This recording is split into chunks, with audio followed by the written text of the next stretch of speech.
إن الحمد لله نحمده ونستعينه ونستغفره ونعوذ بالله من شرور أنفسنا ومن سيئات أعمالنا من يهده الله فلا مضل له ومن يضلل فلا هادي له وأشهد أن لا إله إلا الله وأشهد أن محمدًا عبده ورسوله أما بعد فإن خير الحديث كتاب الله وخير الهدي هدي محمد صلى الله عليه وسلم وشر الأمور محدثاتها وكل محدثة بدعة وكل بدعة ضلالة وكل ضلالة في النار أعوذ بالله من الشيطان الرجيم بسم الله الرحمن الرحيم كل نفس ذائقة الموت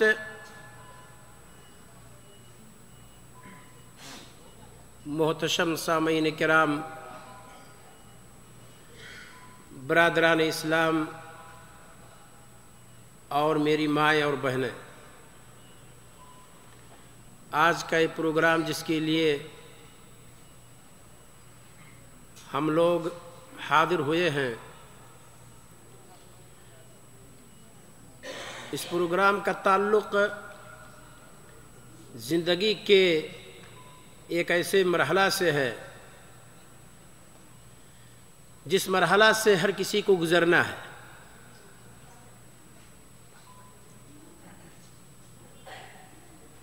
کسی نے کہا ہے الموت باب کل منا داخلہ، موت ایک دروازہ ہے جس سے ہم میں سے ہر کسی کو داخل ہونا ہے۔ عنوان دیا گیا ہے سفر آخرت، بہت وسیع ہے۔ اس کے ایک جز کو اگر ہم ختم کر لیں اس طرح کی بیٹھک میں تو بہتر ہوگا۔ بڑی بڑی کتابیں لکھی گئی ہیں اور شاید ہی حدیث کی کوئی کتاب ایسی ہو جس میں اس کا تذکرہ نہ ہو۔ بہرحال میں نے کوشش کی ہے کہ منضبط طور پر کچھ باتیں پیش کر لے جاؤں۔ اللہ تعالیٰ سے دعا ہے کہ مولا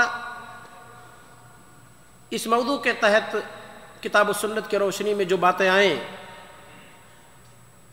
انہیں سننے، دل میں جگہ دینے، اس پر عمل کرنے اور دوسروں تک پہنچانے کی توفیق عطا فرمائے۔ سب سے پہلے میں موت کی تعریف کروں گا۔ موت کیا ہے؟ علماء لغت نے اس کی تعریف کیا کی ہے، علماء شرع نے اس کی تعریف کیا کی ہے۔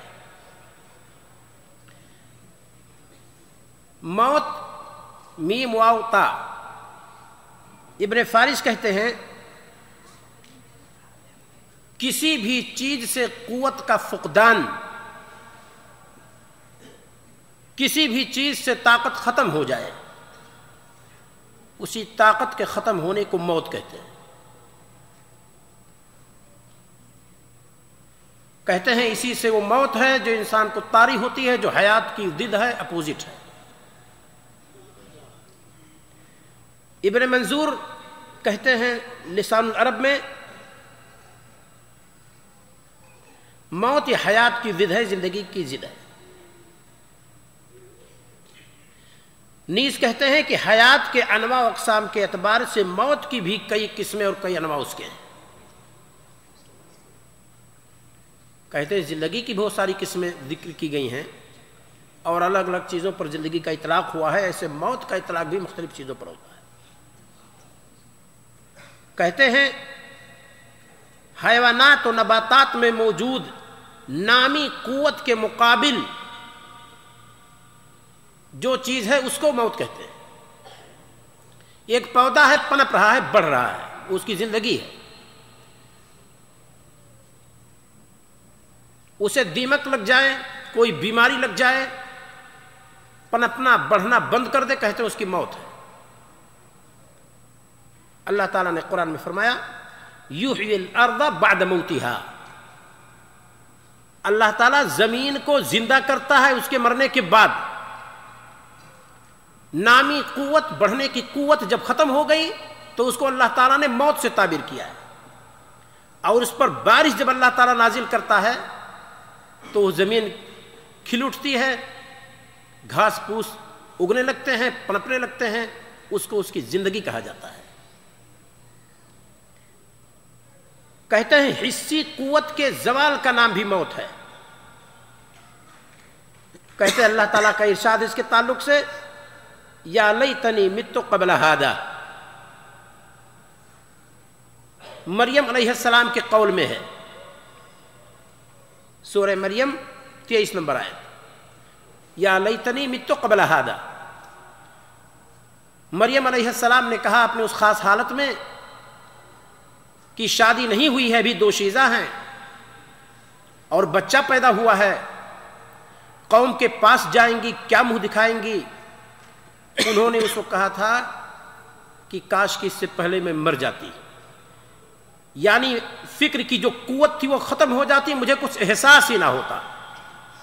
تو اس کو ابن منظور کہتے ہیں کہ حسی قوت کے زوال کے معنی میں یہاں ہے کہ مجھے احساس بھی نہ ہوتا کہ یہ میرے ساتھ کیا ہو رہا ہے۔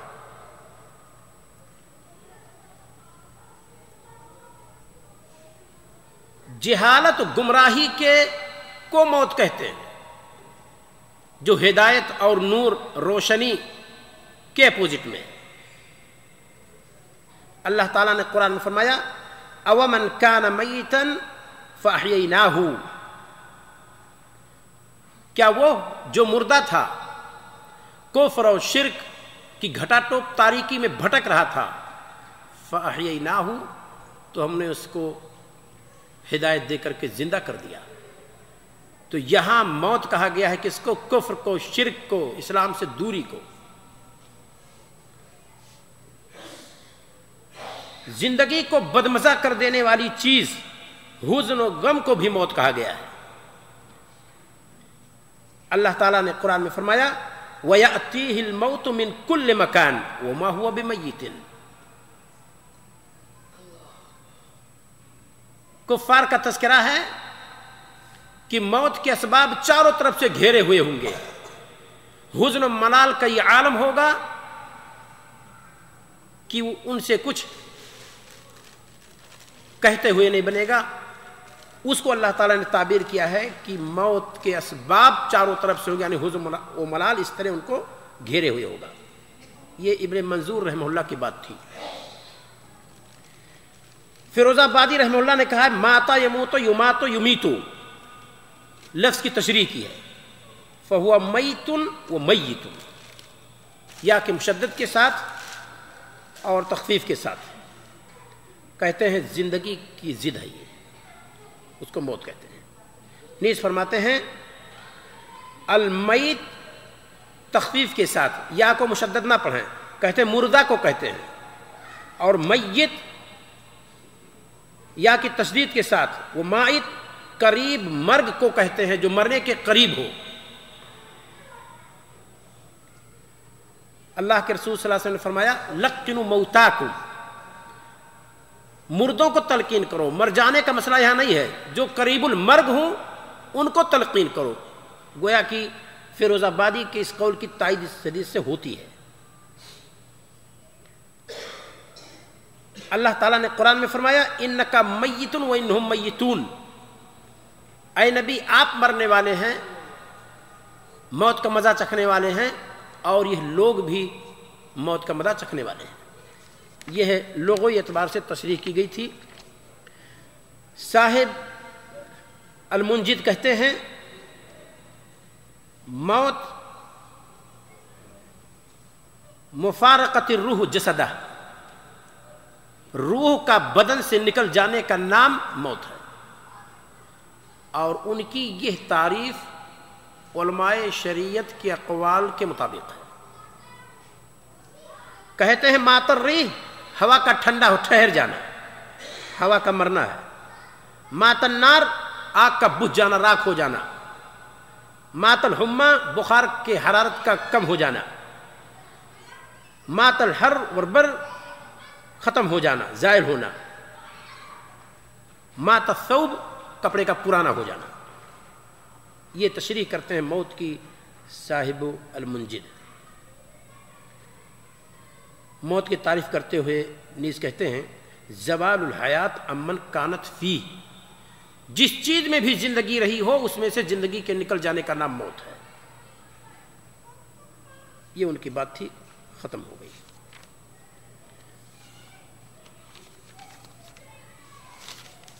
علماء شریعت نے کیا تعریف کی ہے؟ 2-3 قول ہم پیش کریں گے بس، کیونکہ وقت بہت مختصر ہے۔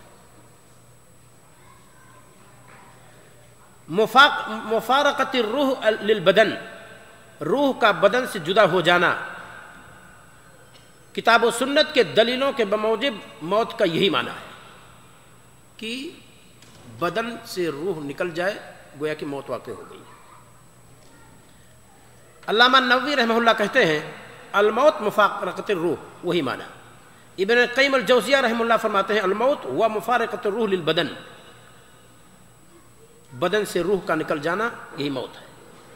ابن حجر رحمہ اللہ نے بھی یہی تعریف کی ہے، علامہ دردیری نے یہی تعریف کی ہے، علامہ شربینی نے یہی تعریف کی ہے، علامہ رملی نے یہی تعریف کی ہے، علامہ بہوتی نے یہی تعریف کی ہے۔ سارے علماء نے تقریباً یہی تعریف کی ہے کہ موت کہتے ہیں بدن سے روح کے نکل جانے کو۔ موت کی علامت کچھ فقہا نے ذکر کی ہے۔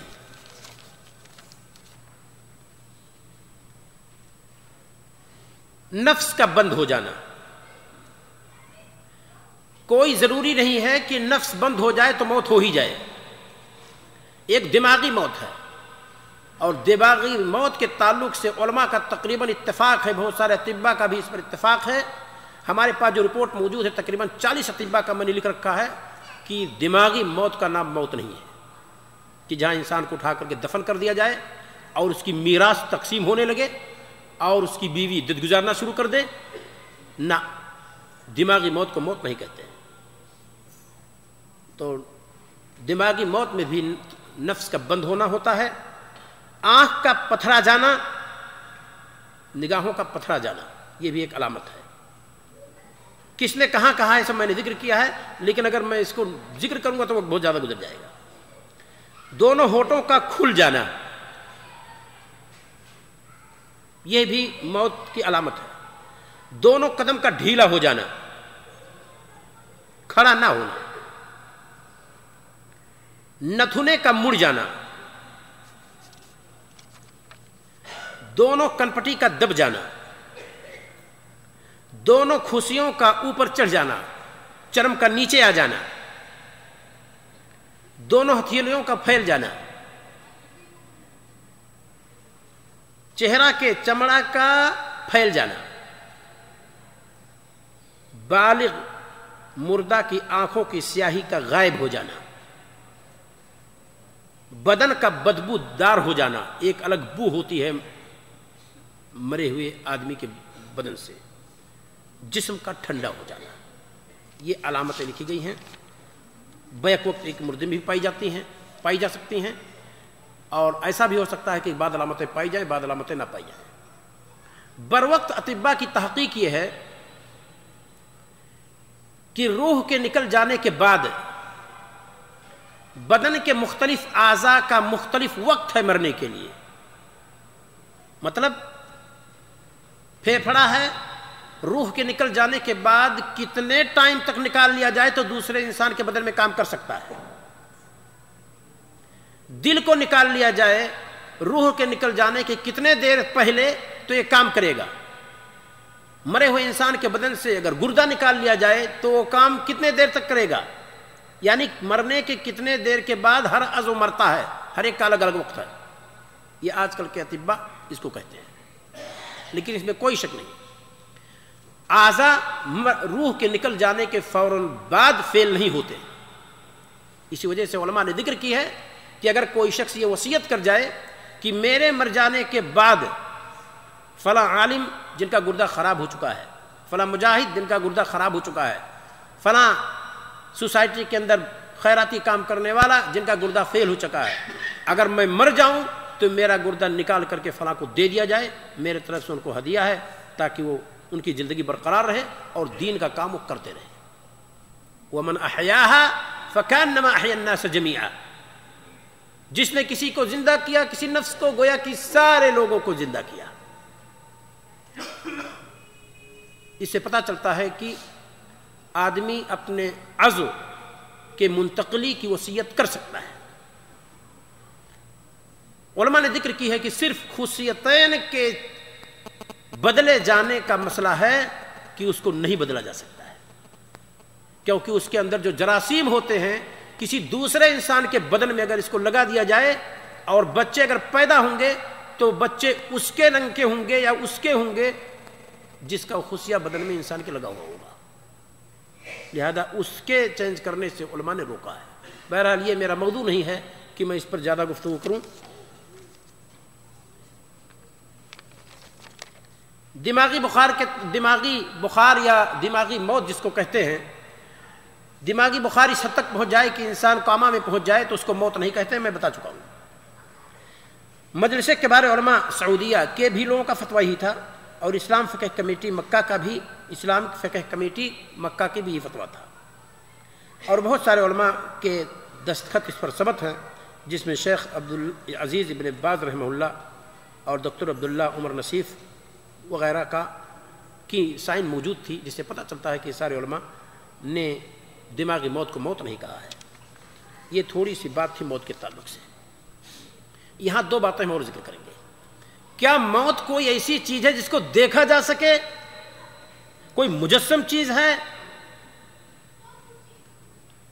اگر علماء شریعت کی تعریف کے اعتبار سے ہم یہ کہیں کہ بدن سے روح کے نکل جانے کا نام موت ہے، اللہ کے رسول صلی اللہ علیہ وسلم فرماتے ہیں کہ جب روح نکلتی ہے یتبعہ البصر، تو نگاہ پیچھا کرتی ہے، لہذا جو ہم موجود ہیں روح نکل جانے کے بعد آنکھ جب پھٹے تو اس کو بند کر دیجیے، جس سے پتہ چلتا ہے کہ روح ایک مجسم چیز ہے جس کو آنکھ دیکھ سکتی ہے، پیچھا کرتی ہے اس کا۔ پھر حدیث میں بھی تذکرہ موجود ہے کہ نیک انسان ہے تو اس کی روح کس کیفیت کے ساتھ فرشتے لے جاتے ہیں، جنتی لباس ہوتا ہے، ریشمی لباس ہوتا ہے، اس سے خوشبو پھوٹ رہی ہوتی ہے، اور ایک کے بعد دیگرے فرشتے لیتے رہتے ہیں۔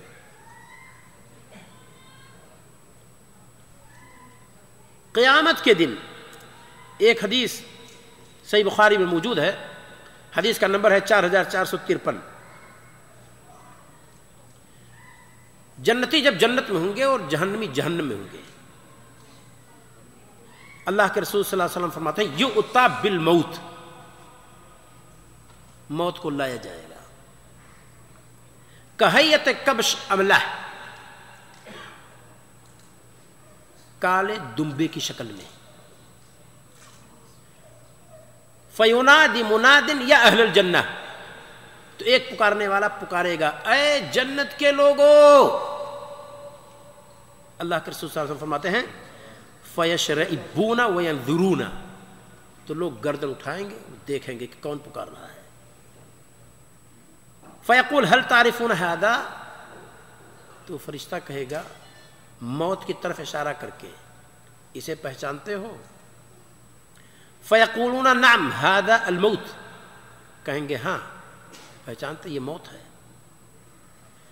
وَكُلُّهُمْ قَدْ رَأَوْهُ، اور ہر ایک نے اس کو دیکھ لیا ہوگا، ثُمَّ يُنَادِي يَا أَهْلَ النَّارِ، پھر وہی پکارنے والا پکارے گا اے جہنمیوں، فَيَشْرَئِبُونَ وَيَنْظُرُونَ، وہ بھی گردن اٹھائیں گے اور دیکھیں گے، فَيَقُولُ هَلْ تَعْرِفُونَ هَذَا، کیا اسے پہچانتے ہو؟ فَيَقُولُونَ نَعَمْ هَذَا الْمَوْتُ، تو وہ بھی کہیں گے ہاں یہ موت ہے، فَيُذْبَحُ، پھر وہ ذبح کر دیا جائے گا، ثم يقول یا اہل الجنہ خلود فلا موت، اے جنتیوں ہمیشگی، اب موت نہیں، اب تو موت ہی ختم ہو گئی، یا اہل النار خلود فلا موت، اے جہنمیوں ہمیشگی، موت نہیں ہوگی۔ اس کے بعد یہ آیت پڑھی اللہ کے رسول صلی اللہ علیہ وسلم نے دلیل کے طور پر وَأَنذِرْهُمْ يَوْمَ الْحَسْرَةِ إِذْ قُضِيَ الْأَمْرُ، اور اس حسرت کے دن سے لوگوں کو ڈرا دیجئے جب فیصلہ کر دیا جائے گا۔ جنت و جہنم کے بیچ میں موت لائی گئی ہے، خطاب کیا گیا ہے جنتیوں کو، خطاب کیا گیا ہے جہنمیوں کو، سب نے پہچان لیا ہے موت کو، اور اس کے بعد ذبح کر دی گئی ہے۔ اس سے بھی پتہ چلتا ہے کہ ایک مجسم چیز بھی ہے موت، اس کو دیکھا جا سکتا ہے، اور اس کی تعویل کرنے کی ہمیں ضرورت نہیں ہے۔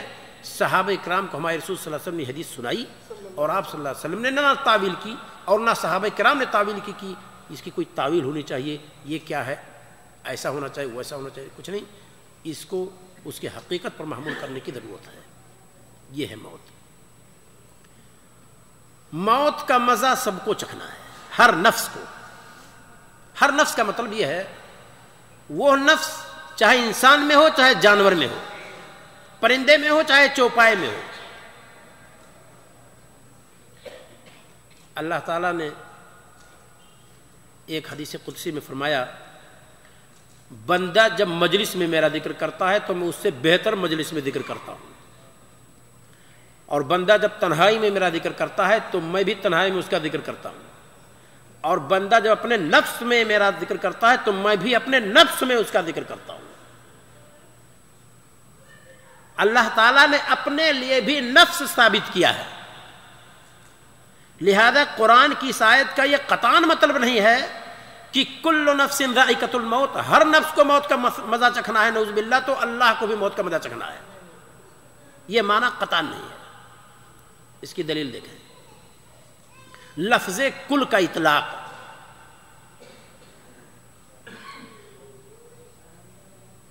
بعض قوموں کی ہلاکت و بربادی کا تذکرہ کرتے ہوئے اللہ تعالیٰ نے فرمایا تدمر کل شیء، جو مصیبت آئی، جو آفت آئی، ساری چیزوں کو برباد کر رہی تھی۔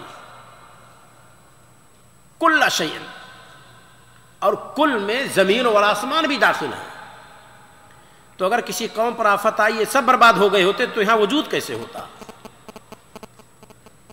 یعنی اس قوم کی جس چیز کو اللہ تعالیٰ برباد کرنا چاہتا تھا، ان ساری چیزوں کو اس نے برباد کر دیا، یہ معنی ہے کل کا یہاں۔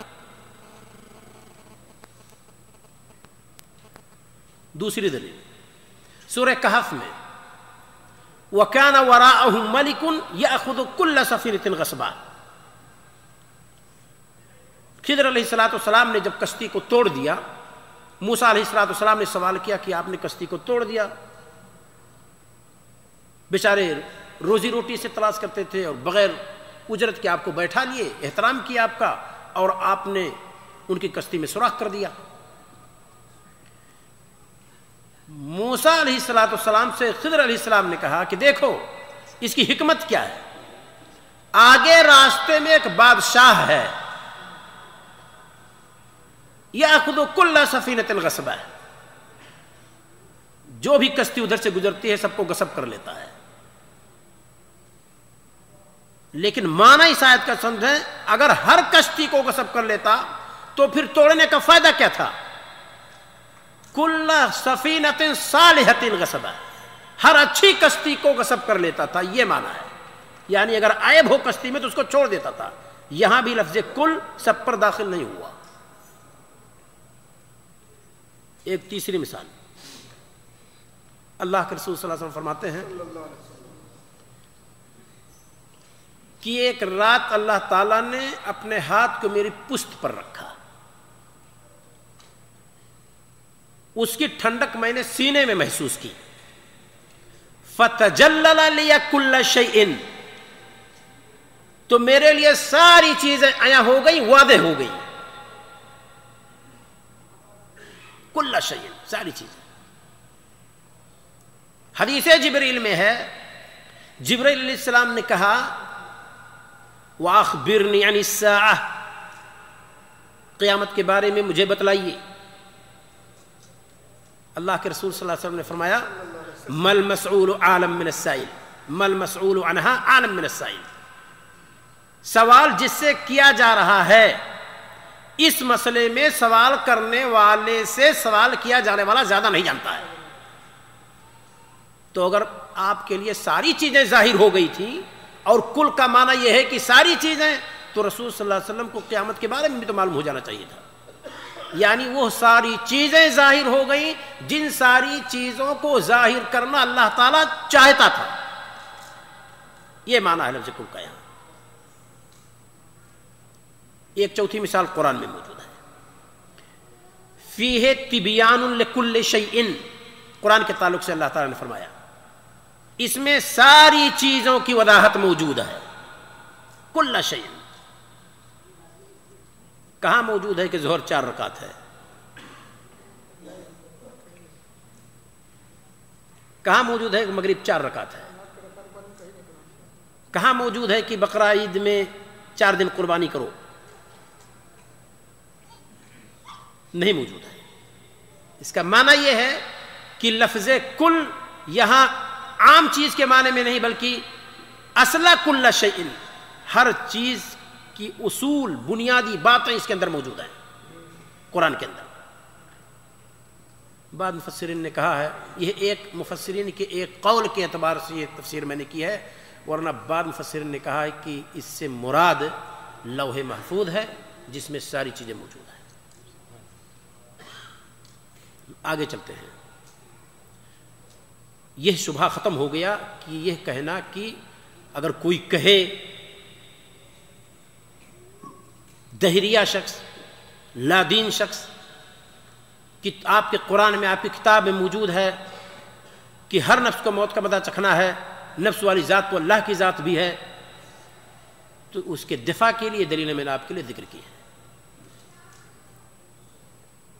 انبیاء اور رسول پر بھی موت طاری ہوئی. بہت سارے انبیاء کے کرام کے تعلق سے میں نے مثال ذکر کی ہے، لیکن وقت چونکہ بہت مختصر ہے میرے پاس، اس وجہ سے میں نہیں چاہتا کہ دوسری چیزوں میں وقت دوں. میں اللہ کے رسول صلی اللہ علیہ وسلم نے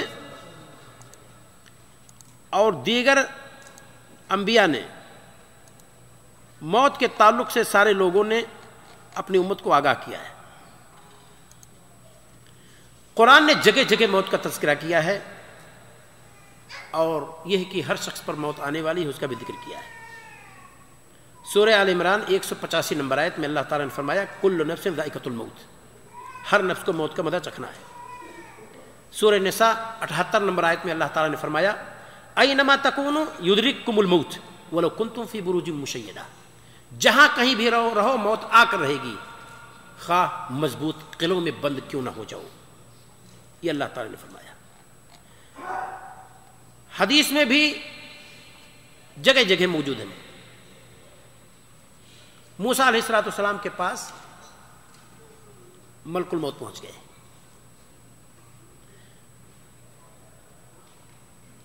کہا روح قبض کرنے کے لیے آئے. موسیٰ علیہ السلام نے ایک چاٹا رسید کیا، آنکھ چلی گئی. ملک الموت فرشتہ ہے، وہ اپنے آپ کو مختلف شکلوں میں بدل سکتے ہیں. ملائکہ کی تعریف یہی کی گئی ہے،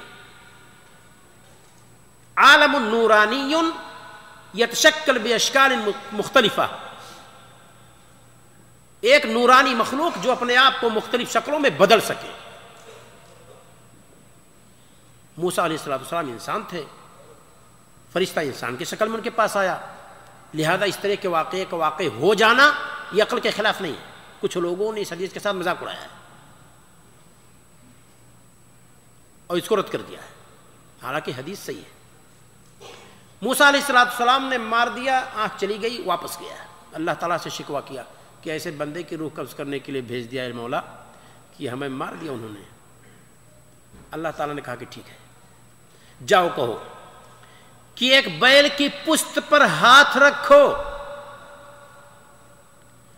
اور آپ کے ہاتھ کے نیچے جتنے بال آ جائیں، ہر بال کے عوض آپ کو 1 سال کی زندگی ملے گی.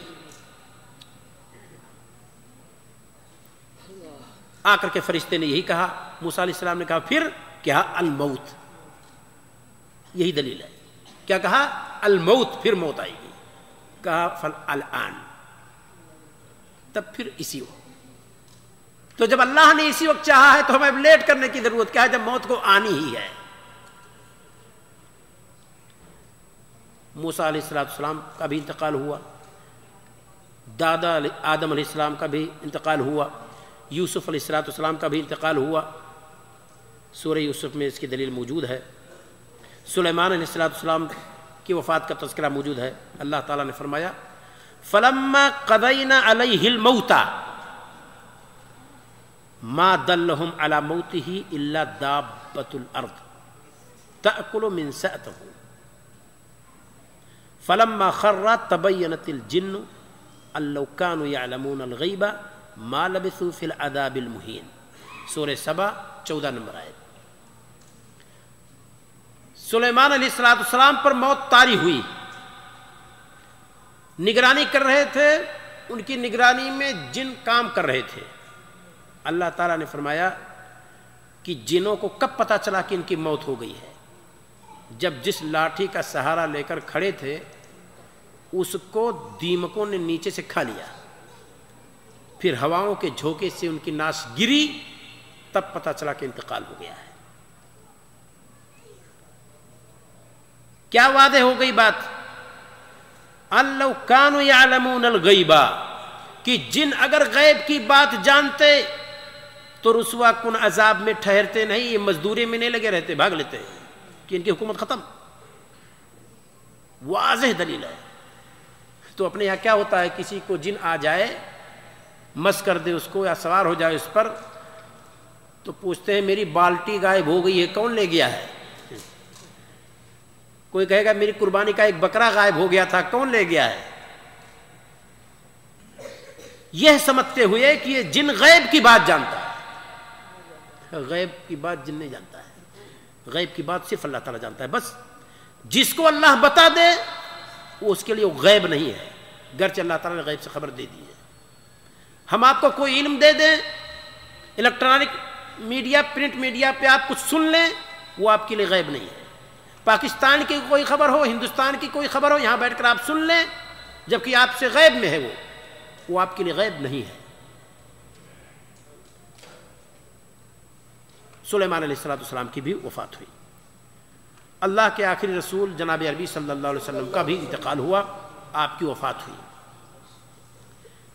آپ صلی اللہ علیہ وسلم کے تعلق سے آیت میں نے ذکر کر دی تھی, سورہ زمر 30 نمبر آیت, انک میت وانہم میتون. اے نبی آپ مرنے والے ہیں اور یہ لوگ بھی مرنے والے ہیں جن سے آپ کی چھڑی ہوئی ہے. اس کا ترجمہ کچھ لوگ کرتے ہیں آپ پردہ کر جانے والے ہیں اور یہ لوگ مرنے والے ہیں. لفظ ایک ہی ہے, مادہ ایک ہی ہے, اور اس کو تحریف معنوی کہتے ہیں. تحریف ہے یہ معنی میں کہ نبی کریم صلی اللہ علیہ وسلم کے تعلق سے موت کا لفظ نہ استعمال کیا جائے. صحابہ کرام رسول صلی اللہ علیہ وسلم کے تعلق سے زیادہ جانتے تھے کہ ہم جانتے ہیں. بے شک صحابہ کرام جانتے تھے. رسول اکرم صلی اللہ علیہ وسلم کی وفات ہوئی, پورے مدینہ میں کوہرام مچا ہوا تھا, ماتم مچا ہوا تھا. عمر فاروق جیسے جری بہادر انسان کے ہوش غائب ہو گئے فرط محبت میں. ابو بکر صدیق رضی اللہ تعالیٰ عنہ نے خطبہ دیتے ہوئے فرمایا من کان یعبد محمدا فإن محمدا قد مات ومن کان یعبد اللہ فإن اللہ حی لا یموت. جو محمد عربی صلی اللہ علیہ وسلم کی عبادت کرتا تھا وہ جان لے کہ آج ان کا انتقال ہو چکا, وہ مر چکے ہیں. اور جو اللہ کی عبادت کرتا تھا وہ جان لے اللہ زندہ جاوید ہے. کسی صحابی نے یہ نہیں کہا کہ رسول کے موت کا عقیدہ کہاں سے آ گیا. غور کیجیے, رسول اکرم صلی اللہ علیہ وسلم کے ہاتھوں کے نیچے تربیت یافتہ صحابہ کرام 1 لاکھ سے زیادہ مدینہ میں, کسی نے یہ نہیں کہا کہ ابوبکر صدیق رضی اللہ تعالیٰ عنہ کا خطبہ یہ غلط ہے. قرآن کریم کی آیت بھی پڑھی, وما محمد الا رسول قد خلت من قبل الرسل افئن مات او قتل انقلبتم على اعقابكم. محمد عربی صلی اللہ علیہ وسلم ایک رسول ہے, قد خلت من قبلہ الرسل، آپ سے پہلے بھی بہت سارے رسول گزر چکے ہیں، کیا آپ مر جائیں یا آپ کو قتل کر دیا جائے تو تم ایڑی کے بل پلٹ جاؤ گے؟ صحابہ کہتے ہیں کہ صدیق اکبر کا جب خطبہ ختم ہوا تو مدینہ کا ہر باسی گلی کوچوں میں اسی آیت کو دندنا رہا تھا اور گنگنا رہا تھا، لگتا تھا جیسے ابھی آیت نازل ہوئی ہو۔ اور آج یہی موت و حیات کا مسئلہ چھڑا ہوا ہے کہ ہمارے رسول صلی اللہ علیہ وسلم کی وفات ہوئی ہے کہ نہیں ہوئی ہے۔ فاطمہ الزہرا رضی اللہ تعالیٰ عنہ اپنے غم کا ذکر کیوں کر رہی تھی جب رسول کا انتقال ہی نہیں ہوا تھا؟ اما عائشہ رضی اللہ تعالیٰ عنہ کا دل کیوں منہ کو آ رہا تھا، کلیجہ کیوں نکل رہا تھا؟ تو پھر تو کہنے والے یہ کہہ سکتے ہیں ایک گویا کہ ایک ڈرامائی انداز تھا، ایک گویا کہ انتقال ہوا بھی نہیں تھا، لوگ انتقال کہہ رہے تھے۔ یقین مانیں ہمارے رسول صلی اللہ علیہ وسلم کی وفات ہوئی کتاب و سنت کی روشنی میں۔ یہ اور بات ہے کہ قبر کے اندر ہمارے رسول صلی اللہ علیہ وسلم کس حالت میں ہیں، اس میں کوئی شک نہیں۔ شہداء، انبیاء، صدیقین کی لاش کو مٹی نہیں کھاتی۔ ایک حدیث جس کو علامہ ناصر الدین البانی رحمہ اللہ نے اپنی کتاب احکام الجنائز ذکر کیا ہے کہ الانبیاء احیاء یصلون فی قبورہم، کہ انبیاء زندہ ہیں، اپنی قبروں میں صلاۃ ادا کرتے ہیں۔ صلاۃ کی کیفیت کیا ہے اس کو ہم اور آپ نہیں جانتے ہیں، غور کیجیے۔ لیکن یہ کہنا کہ ہمارے رسول صلی اللہ علیہ وسلم کا اسی دنیا سے وفات نہیں ہوئی ہے، آسان سوال ہے کہ جس نبی کو دیکھے بغیر صحابہ کرام کو چین نہیں ہوتا تھا، انہوں نے اس کو کیسے برداشت کر لیا کہ زندہ نبی کو درگور کر دیں؟ اگر وفات نہیں ہوئی تھی تو ہمارے رسول صلی اللہ علیہ وسلم کے لیے قبر کھودی گئی اور اس میں آپ کو رکھا گیا، اوپر سے مٹی ڈالی گئی۔ تو جس نبی نے لڑکیوں کو زندہ درگور ہونے سے بچایا اور اس کے مسئلے کو عرب سے ختم کیا، وہی تربیت یافتہ صحابہ کرام اپنے نبی کو زندہ درگور کر دیے۔ حقیقت یہ ہے کہ ہمارے نبی صلی اللہ علیہ وسلم کی وفات ہوئی اور جو رسم و رواج تھا شریعت سے متعلق اس بارے میں وہ صحابہ کرام نے برتا۔ ہمارے نبی کریم صلی اللہ علیہ وسلم کو نہلایا دھلایا، قبرستان میں رکھا، اور آپ صلی اللہ علیہ وسلم کا انتقال ہوا، اس میں کوئی شک نہیں ہے۔ موت کے اسباب، انسان مرتا کیوں ہے، اس کو میں نے دو قسموں میں تقسیم کی ہے۔ ایک طبعی موت، اللہ کے رسول صلی اللہ علیہ وسلم فرماتے ہیں اعمار امتی ما بین 60 الی 70 قل من یتجاوز، میری امت کی عمر 60 سے لے کر 70 تک بہت کم ہی لوگ اس سے تجاوز کرتے ہیں۔ تو جو مدت بتا دی گئی ہے وہاں جا کر کے کسی کا انتقال ہو بڑھاپے میں انتقال ہو تو ہم لوگ کہتے ہیں طبعی موت ہے۔ کسی کے دادا جن کی بینائی بھی جا چکی تھی، قوت سما بھی ختم ہو چکا تھا، قوت بصر بھی ختم، سوچنے کی قوت بھی ختم، پیشاب پاخانہ کا شعور نہیں، انتقال ہو جائے تو لوگ کہتے ہیں کہ بہتر ہوا، چلو آرام مل گیا۔ اس کو ہم لوگ تعبیر کرتے ہیں طبعی موت۔ ایک موت تو یہ ہے، اور ایک موت ہے حادثے، اس سے بھی موت ہوتی ہے، اس کی نوعیتیں مختلف ہیں۔ طوفان ہو، خواہ زمینی ہو یا آسمانی ہو، اللہ تعالیٰ نے کسی علاقے میں زلزلہ پیدا کر دیا، مکانات دھنس گئے، گر پڑے، لوگ مر گئے۔ آگ بگولا بھیج دیا اللہ تعالیٰ نے، خاکستر کر دیا جلا کر کے۔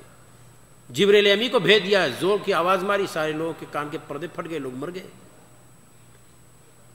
اس سے بھی انسان کی وفات ہوتی ہے۔ فرق صرف یہ ہے کہ اس طرح کے آفات میں جب لوگ مرتے ہیں اس میں اچھے برے سب مرتے ہیں۔ ناؤ جب ڈوبتی ہے تو اس میں یہ نہیں کہ نمازی ہے اس کو چھوڑ دو، یہ اوپر رہے گا، اوپر کی لوگوں کو ناؤ جو ہے نیچے کر دے گی، نہ، سب ڈوبیں گے۔ لیکن حشر جب ہوگا تو اللہ تعالیٰ ان کو بچا لے گا، وہ نیک ہی کے زمرے میں رہیں گے۔ اور آفت آتی ہے روئے زمین پر تو اس میں کوئی شک نہیں، اس میں ہر قسم کے لوگ جاتے ہیں۔ اور دیکھیں مرض، مختلف مرض ہیں، کسی بھی وجہ سے انسان کی موت ہو جائے اس سے بھی انتقال ہوتا ہے، اور ہمارے رسول صلی اللہ علیہ وسلم کے انتقال کے بارے میں بھی کہا جاتا ہے کہ المرض الذی مات فیہ، وہ مرض جس میں ہمارے رسول صلی اللہ علیہ وسلم کا انتقال ہو گیا۔ بقیع الغرقد میں گئے، کسی جنازے میں آپ نے شرکت کی، وہاں سے واپس آئے، سر میں درد شروع ہوا اور چند دن بخار رہا، اس کے بعد آپ صلی اللہ علیہ وسلم اس دنیا سے کوچ کر گئے اور انتقال ہو گیا، تو اس کو بھی مرض ہی کہتے ہیں۔ کچھ موت بہتر مانا جاتا ہے جس کو کہتے ہیں حسن خاتمہ، اس کی کچھ علامات ہیں۔ کب انسان مرے تو کہا جائے گا کہ یہ شاید جنتی ہے یا یہ نیک انسان تھا۔ حدیث میں موجود کچھ چیزیں آپ دیکھ لیجیے۔ بوقت وفات کلمہ شہادت زبان سے جاری ہو جائے، یہ حسن خاتمہ ہے۔ اللہ کے رسول صلی اللہ علیہ وسلم فرماتے ہیں من کان آخر کلامہ لا الہ الا اللہ دخل الجنہ، جس کا آخری کلام یہ ہوا کہ نہیں ہے کوئی معبود حقیقی مگر اللہ، دخل الجنہ، وہ جنت میں داخل ہوگا، وہ جنت میں جائے گا۔ یہ مسند احمد بن حنبل کی روایت ہے، سنن ابی داؤد میں موجود ہے، مستدرک حاکم میں بھی موجود ہے، اور شعب الایمان میں امام بیہقی نے ذکر کی ہے، اور معجم الکبیر میں علامہ طبرانی نے ذکر کی ہے۔ علامہ ناصر الدین البانی رحمہ اللہ کہتے ہیں کہ روایت حسن ہے، مقبول ہے، کہ جو شخص انتقال کے وقت لا الہ الا اللہ محمد رسول اللہ کہا تو وہ جنت میں جائے گا، یہ حسن خاتمہ ہے۔ بوقت وفات پیشانی پر پسینہ کا نمایاں ہونا، انتقال جب ہو کسی مسلمان کا تو دیکھیں کہ پیشانی پہ پسینے نکل رہے ہیں، یہ بھی حسن خاتمہ ہے۔ اس کی دلیل دیکھیں، بریدہ ابن حصیب رضی اللہ عنہ کی حدیث ہے جس میں ہے کہ وہ سرزمین خراسان میں تھے، اسی دوران اپنے ایک بیمار بھائی کی عیادت کے لیے گئے تو اسے موت کی حالت میں پایا اور دیکھا کہ وفات کے وقت اس کی پیشانی سے پسینہ ٹپک رہا تھا۔ کہا اللہ اکبر، اللہ کے رسول صلی اللہ علیہ وسلم سے میں نے سنا ہے، آپ نے فرمایا مومن کی موت پیشانی پر پسینہ سے ہوتی ہے، یعنی مومن کے لیے یہ بہتر موت ہے کہ موت کے وقت اس کی پیشانی پہ پسینہ آ جائے، یہ بھی حسن خاتمہ ہے۔ اور اس کو مسند احمد ابن حنبل یعنی امام احمد نے روایت کی ہے مسند میں، اور امام نسائی نے بھی روایت کی ہے جامع، اور امام ترمذی نے روایت کی ہے اپنے جامع کے اندر، اور سنن ابن ماجہ نے بھی روایت کی ہے، اور بہت سارے لوگوں نے محدثین نے ذکر کی ہے اس کو، اور علامہ ناصر الدین البانی رحمہ اللہ اسے صحیح گردانتے ہیں۔ نمبر 3، جمعہ کی رات یا اس کے دن میں موت ہونا۔ جمعہ کی رات، جمعہ کے دن سے پہلے والی رات کو جمعہ کی رات کہتے ہیں، اور جمعہ کے دن کو جمعہ کا دن، ان دونوں میں اگر کسی کا انتقال ہو تو یہ بھی حسن خاتمہ ہے۔ اللہ کے رسول صلی اللہ علیہ وسلم فرماتے ہیں عن عبداللہ ابن عمر عن النبی صلی اللہ علیہ وسلم قال ما من مسلم يموت يوم الجمعہ او لیلۃ الجمعہ الا وقاه اللہ فتنۃ القبر۔ کوئی مسلمان جمعہ کے دن مرتا ہے یا جمعہ کی رات کو مرتا ہے تو اللہ تعالیٰ قبر کے فتنے سے اس کو بچا لے گا۔ تو جو قبر کے فتنے سے بچ جائے، جو پہلا اسٹیج ہے، آخر کے بھی مسائل اس کے حل رہیں گے انشاءاللہ، یہ بھی حسن خاتمہ ہے۔ نمبر 4، میدان جنگ میں جو شہید ہو جائے، اللہ تعالیٰ کا ارشاد ہے وَلَا تَحْسَبَنَّ الَّذِينَ قُتِلُوا فِي سَبِيلِ اللَّهِ أَمْوَاتٌ بَلْ أَحْيَاءٌ عِندَ رَبِّهِمْ يُرْزَقُونَ۔ جو اللہ کے راستے میں شہید کر دیے گئے ہیں انہیں مردہ مت کہو، بل احیاء، وہ زندہ ہے، عند ربہم یرزقون، اپنے رب کے پاس روزی دیے جاتے ہیں۔ اس آیت کی تعویل کی ضرورت نہیں ہے، صحیح مسلم کی روایت میں تشریح موجود ہے، تفسیر موجود ہے کہ اللہ تعالیٰ سب قسم کے پرندوں کے پپوٹے میں ان کی روح کو رکھ دیتا ہے، اور اللہ تعالیٰ کے عرش سے لٹکی ہوئی قندیلوں پہ چہچہاتے ہیں، لٹکتے ہیں، اور جنت میں گھومتے ہیں اور پھل جہاں سے چاہتے کھاتے ہیں، اور یہ تمنا کرتے ہیں یہ شہداء کہ اے اللہ دوبارہ دنیا میں واپس کر دے تاکہ پھر ہم تیری راہ میں شہید ہو کر کے آئیں، جو ہم نے تیرے راستے میں شہادت کا درجہ دیکھ لیا ہے۔ تو یہ روزی دیے جاتے ہیں، اس میں کوئی شک نہیں۔ حدیث میں دیکھیں اللہ کے رسول صلی اللہ علیہ وسلم فرماتے ہیں للشہید عند اللہ 6 خصال، شہید کے لیے اللہ تعالیٰ کے ہاں 3 خصلتیں ہیں۔ یغفر له فی اول دفعۃ، پہلی بار جو دقت محسوس ہوئی اس کو شہادت کی راہ میں، اسی وقت سارے گناہ معاف۔ من دمہ، جیسے خون نکلنا شروع ہوا۔ ویرا مقعدہ من الجنہ، اور اسے جنت میں اس کی جگہ دکھا دی جاتی ہے۔ اللہ اکبر، ابھی روح نہیں نکلی ہے اور وہ اپنے ٹھکانے کو دیکھ رہا ہے۔ ویجار من عذاب القبر، اور قبر کے عذاب سے پناہ مل جاتی ہے۔ وَيَأْمَنْ مِنَ الْفَزَعِ الْأَكْبَرِ، اور قیامت کے دن جو جہاں بہت زیادہ دہشت ہوگی، لوگوں کو خوف و ہراس طاری ہوگی، وہاں وہ مامون رہے گا۔ وَيُحَلَّى حُلَّةَ الْإِيمَانِ، اور ایمان کا لباس یا تاج پہنایا جائے گا۔ وَيُزَوَّجْ مِنَ الْحُورِ الْعِينِ، اور حور عین سے شادی کر دی جاتی ہے۔ وَيُشَفَّعُ فِي 70 إِنسَانًا مِنْ أَقَارِبِهِ، اور اس کی سفارش سنی جاتی ہے اپنے قریبی لوگوں میں 70 لوگوں کی طرف سے۔ یہ شہید ہے۔ مسند احمد بن حنبل میں موجود ہے، سنن ابن ماجہ میں موجود ہے، مسند بزار میں موجود ہے، مسند الشامعین میں موجود ہے، علامہ طبرانی نے ذکر کی ہے، اور حدیث صحیح ہے۔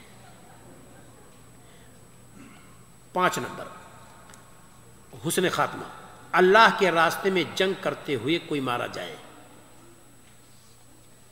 اللہ کے رسول صلی اللہ علیہ وسلم فرماتے ہیں ما تعدون الشہید فیکم، اپنے میں آپ لوگ شہید کس کو گردانتے ہیں؟ قالوا یا رسول اللہ من قتل فی سبیل اللہ فہو شہید، جو اللہ کے راستے میں شہید کر دیا جائے وہی شہید ہے، جو قتل کر دیا جائے اللہ کے راستے میں شہید ہے۔ اس کے بعد لمبی حدیث ہے، اللہ کے رسول صلی اللہ علیہ وسلم نے فرمایا، بس دلیل اتنی ہو گئی۔ نمبر 6، تعاون کی بیماری میں کوئی وفات پا جائے، یہ بھی حسن خاتمہ ہے۔ اللہ کے رسول صلی اللہ علیہ وسلم کا ارشاد ہے الطاعون شہادۃ لکل مسلم، تعاون ہر مسلم کی شہادت ہے، یعنی اس بیماری میں جو بھی مسلمان مر جائے گویا کہ شہادت کا درجہ ہے، اور یہ نوعیت ہے شہید کی ایک، یہ اس شہید کے درجے کو نہیں پہنچ سکتا جو میدان معرکہ میں اٹھایا جائے۔ نمبر 7، پیٹ کی بیماری میں مرنا، یہ بھی حسن خاتمہ ہے۔ اللہ کے رسول صلی اللہ علیہ وسلم فرماتے ہیں وَمَنْ مَاتَ فِي الْبَطْنِ فَهُوَ شَهِيدٌ، پیٹ کے سلسلے میں، پیٹ کی بیماری میں جو مر گیا وہ شہید ہے۔ صحیح مسلم میں موجود ہے، کتاب الامارہ، حدیث کا نمبر ہے 8078۔ 8 نمبر، ڈوب کر کوئی مر جائے، یہ بھی حسن خاتمہ ہے۔ اللہ کے رسول صلی اللہ علیہ وسلم فرماتے ہیں الشہداء 5، شہید 5 قسم کے ہیں۔ المطعون، طاعون کی بیماری میں مرنے والا، والمبتون، پیٹ کی بیماری میں مرنے والے، والغرق، ڈوب کر مرنے والے، وصاحب الحدم، دب کر مر جائے کوئی، والشہید فی سبیل اللہ، اور جو اللہ تعالیٰ کے راستے میں شہید ہو۔ تو یہاں ذکر ہوا والغرق، یعنی ڈوب کر مرنا، یہ بھی شہادت ہے، حسن خاتمہ ہے۔ دب کر مرنا پہلے حدیث میں موجود ہے۔ 10 نمبر، کسی خاتون کا پیٹ سے ہونا اور بچے کی وجہ سے اس کا انتقال ہو جائے، بچے کی پیدائش ہو رہی تھی، نہیں پیدا ہو پایا، مر گئی، یا اس سے پہلے ہی اس کا انتقال ہو گیا، یعنی وجہ وہی بچہ بنا، یہ بھی حسن خاتمہ ہے۔ اللہ کے رسول صلی اللہ علیہ وسلم فرماتے ہیں ان شہداء امتی اذا لقلیل، میرے امت کے شہداء پھر تو کم ہوں گے۔ قتل المسلم شہادہ، مسلم کا قتل ہو جانا شہادت ہے۔ والطاعون شہادہ، والمرأة يقتلها ولدها جمعاء، اور وہ عورت بھی شہید ہے جس کو اس کا بچہ قتل کر دے، یعنی خون پانی کے ساتھ بچے کے ساتھ انتقال کر جائے، یہ بھی شہادت ہے۔ اللہ کے رسول صلی اللہ علیہ وسلم فرماتے ہیں یجرها ولدها بسرره الى الجنہ، اس کا بچہ اس کو کھینچے گا اپنے ناف کے ذریعے سے ماں کو جنت کی طرف قیامت کے دن۔ بس ماں کو چاہیے کہ صبر کرے، انتقال کے وقت جزا فدا نہ کرے، اور اس کے لیے یہ اجر ہے۔ تو کسی خاتون کا پیٹ سے ہونا، اس میں اس کا انتقال ہو جانا، یہ بھی حسن خاتمہ ہے۔ 11 نمبر، جل کر مر جانا۔ اور جل کر مر جانے کا مطلب یہ نہیں ہے کہ اپنے آپ کو جلا لے، خودکشی کر لے، وہ تو حرام موت ہے۔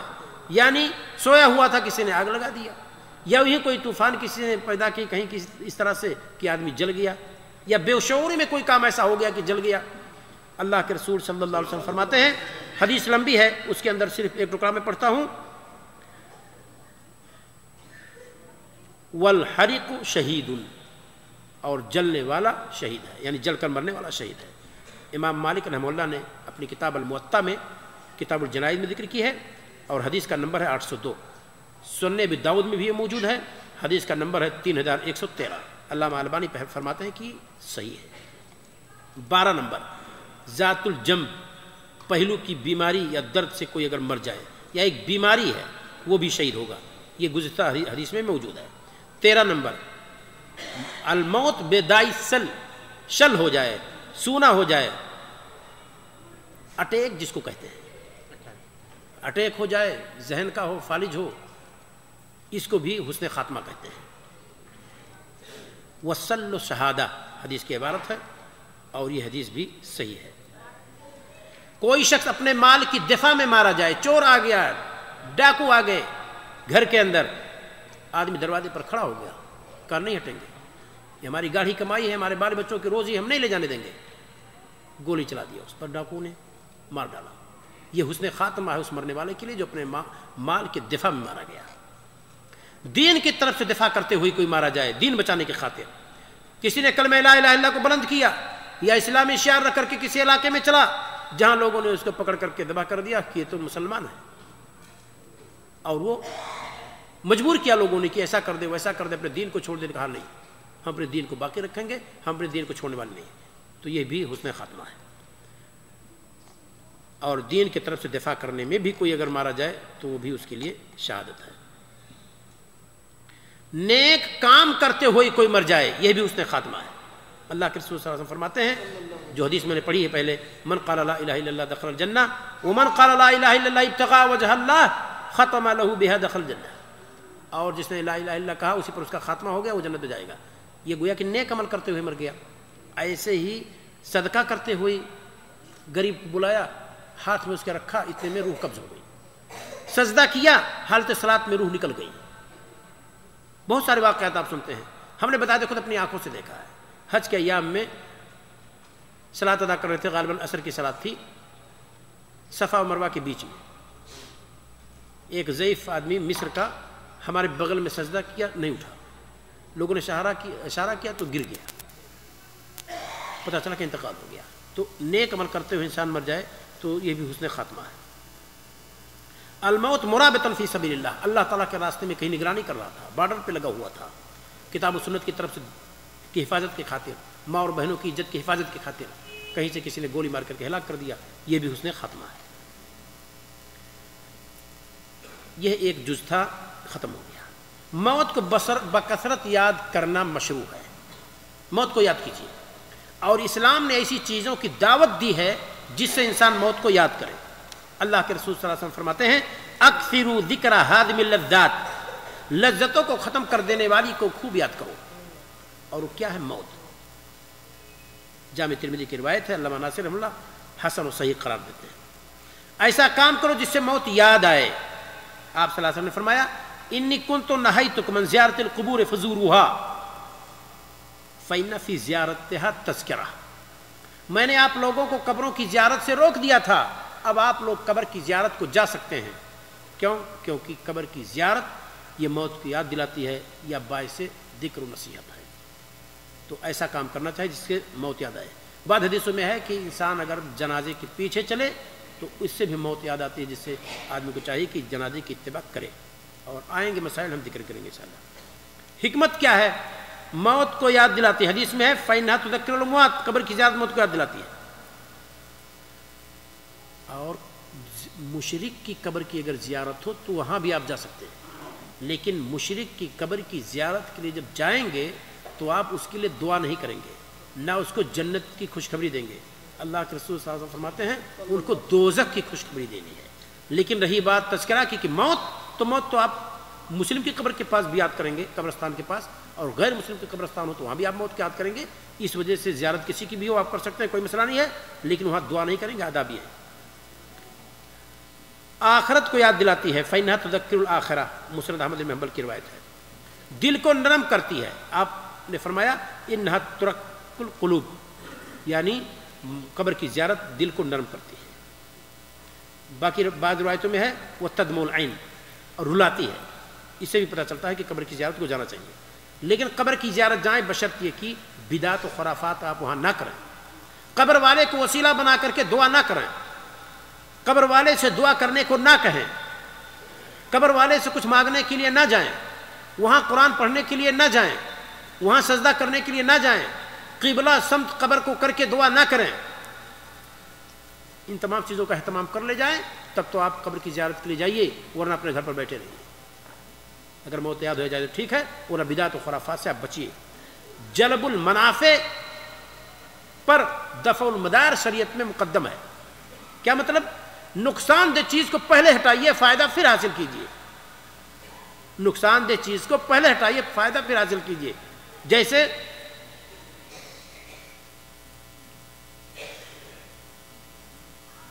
آج کل کے دور میں کہتے ہیں کہاں اپنے بچوں کو پڑھائیں جب ہر جگہ بے پردگی ہے، تو چلو کسی ایسے کالج میں داخل کر دیں جہاں پہ بے پردگی ہے. بے پردگی نقصان دہ ہے، اس کو زائل کیجیے. آپ پھر بچی کو سائنسداں بنائیے، میتھمیٹکس کا ماہر بنائیے، ڈاکٹر بنائیے، کچھ بھی بنائیے. عزتیں لٹ رہی ہوں، عزتوں پر ہاتھ پھیرا جاتا ہو، ڈکیتی ہوتی ہو. آپ کہنے وہاں فوائد ایسے ایسے ہیں، نہ، اس کو بچانے کی خاطر آپ اس کو پہلے بچائیے، پھر آپ منافع کو حاصل کیجیے. تو دفع المدار مقدم ہے شریعت میں جلب المنافع پر، فائدے کی چیز کو حاصل کرنے پر. عورت تنہا عمرہ کرنے کے لیے جائے، اس میں کوئی شک نہیں، عمرہ کا اجر ہے، ثواب ہے. لیکن تنہا عورت کے سفر کو اللہ کے رسول صلی اللہ علیہ وسلم نے روک دیا. جو مخاطر ہیں، جو پریشانیاں ہیں تنہا جانے میں، ان پریشانیوں کو پہلے ہٹائے پھر جا کر کے عمرہ کا ثواب لے. ورنہ ایک خاتون پر حج واجب ہی نہیں ہے، جبکہ حج اسلام کے ارکان میں سے ایک رکن ہے. کب؟ گرچہ وہ سواری پر بیٹھ سکتی ہو، گرچہ اس کے پاس مال ہو، اگر محرم رشتہ کوئی ساتھ میں نہ ہو سفر نہیں کرے گی. شرط ہے اس پر حج کے وجوب کی کہ اس کے ساتھ کوئی محرم ہو، اور اگر نہ ہو تو اس پر حج واجب نہیں. اگر چلی گئی تو معصیت کا سفر ہوگا، حج گرچہ قبول ہو جائے. مر جانے والے لوگوں کو گالی گلوچ نہ دیجیے، یہ بھی آداب میں سے. کوئی مر جائے تو اس کو گالی گلوچ دینے کی ضرورت نہیں ہے. رسول اکرم صلی اللہ علیہ وسلم نے اسے روکا ہے. اور مثال جو پیش کی گئی مستدرک حاکم کی روایت ہے، حاکم رحمہ اللہ نے کہا ہے کہ مسلم کے شرط پر یہ حدیث ہے، اور امام ذہبی رحمہ اللہ نے ان کی موافقت کی ہے، اور ایسے ہی اس کو صحیح قرار دیا ہے علامہ ناصر الدین البانی رحمہ اللہ نے اپنی کتاب سلسلۃ الحدیث الصحیحہ میں. 2397 نمبر ہے حدیث. دیکھیے کیا ہے. ان المغیرۃ بن شعبہ سب علی ابن ابی طالب، مغیرہ ابن شعبہ رضی اللہ تعالیٰ عنہ نے علی رضی اللہ تعالیٰ عنہ کو کچھ کہا غیر مناسب بات. فقام الیہ زید بن ارقم، جب خطبہ سے وہ فارغ ہوئے تو زید بن ارقم کھڑے ہوئے اور کہا یا مغیرہ، اے مغیرہ، الم تعلم ان رسول اللہ صلی اللہ علیہ وسلم نہا عن سب الاموات، کیا جانتے نہیں ہو کہ اللہ کے رسول صلی اللہ علیہ وسلم نے مردوں کو گالی گلوچ دینے سے روکا ہے. فلما تسب علی وقد مات، تو آپ علی رضی اللہ تعالیٰ عنہ کو برا بھلا کیوں کہتے ہیں جبکہ وہ مر چکے ہیں؟ تو اس سے پتہ چلتا ہے کہ اللہ کے رسول صلی اللہ علیہ وسلم نے اسے روکا ہے، اسے روکے رہے، کیونکہ وہ اب اپنے کرتوت کو پہنچ چکا ہے. جو کچھ کیا اس دنیا میں اب اللہ تعالیٰ کے یہاں نمٹے گا، اللہ تعالیٰ سے نمٹے گا. اللہ کے رسول صلی اللہ علیہ وسلم فرماتے ہیں، عائشہ رضی اللہ تعالیٰ عنہ کی روایت ہے، لا تسبوا الاموات فانهم قد افضوا الى ما قدموا، مردوں کو گالی مت دو، وہ اپنے کرتوت کو پہنچ چکے ہیں. صحیح بخاری کی روایت 1329 نمبر. کیونکہ اس سے ان کے زندوں کو تکلیف ہوگی. جس کو ہم گالی دیں گے وہ کسی کے گھرانے کا ہوگا، وہاں موجود ہوگا تو تکلیف ہوگی. ہمارے باپ دادا کو آپ گالی دیتے ہیں گھر سے کتنے برے رہے ہوں, اور یقین مانا اس کا تجربہ ہے بھی مجھے. ایک صاحب کے یہاں میں گیا, دعوت تھی قریش خاندان کے, کوئی بات آ گئی, میں نے کہا ابو لہب ابو جہل وغیرہ ایسے, تو ان کے چہرے کا رنگ بدل گیا. پھر یہ حدیث مجھے یاد آ گئی کہ اس سے اللہ کے رسول صلی اللہ علیہ وسلم نے روکا ہے, کیونکہ ان کے زندوں کو تکلیف ہوگی, اور وہ زندہ اس لائق نہیں کہ ان کو گالی گلوچ سے نوازا جائے, تو مسلمان ہیں.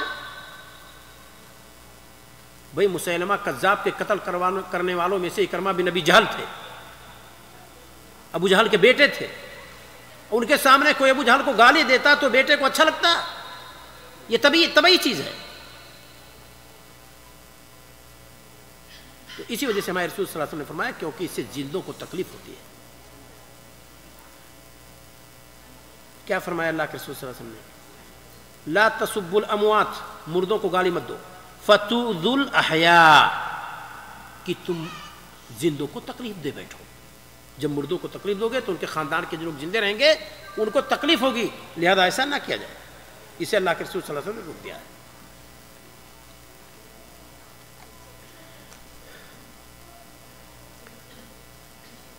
اب ہم پہنچتے ہیں جانکنی کے عالم میں کوئی مردہ ہو تو کیا کیا جائے.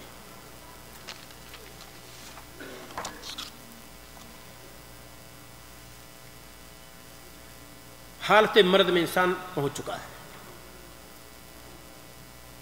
مریض کو سب سے پہلے چاہیے کہ اللہ تعالیٰ کی قضا و قدر سے راضی رہے, بہت زیادہ واویلا مت مچائے. تکلیف ہے, بدن میں جلن ہے, پھوڑے میں درد ہے, زخم لگی ہوئی ہے, خون نکل رہا ہے, صبر کرے. اسی صبر پر اس کو اجر ملے گا. گناہ کم ہوں گے تو جھڑیں گے, اور نیکیاں اس کی بڑھتی جائیں گی. کب؟ جب وہ صبر سے کام لے گا. ساتھ ہی مریض کو چاہیے کہ اللہ تعالیٰ سے حسن ظن کی نیت رکھے کہ اللہ تعالیٰ انشاءاللہ مجھے جنت میں داخل کرے گا.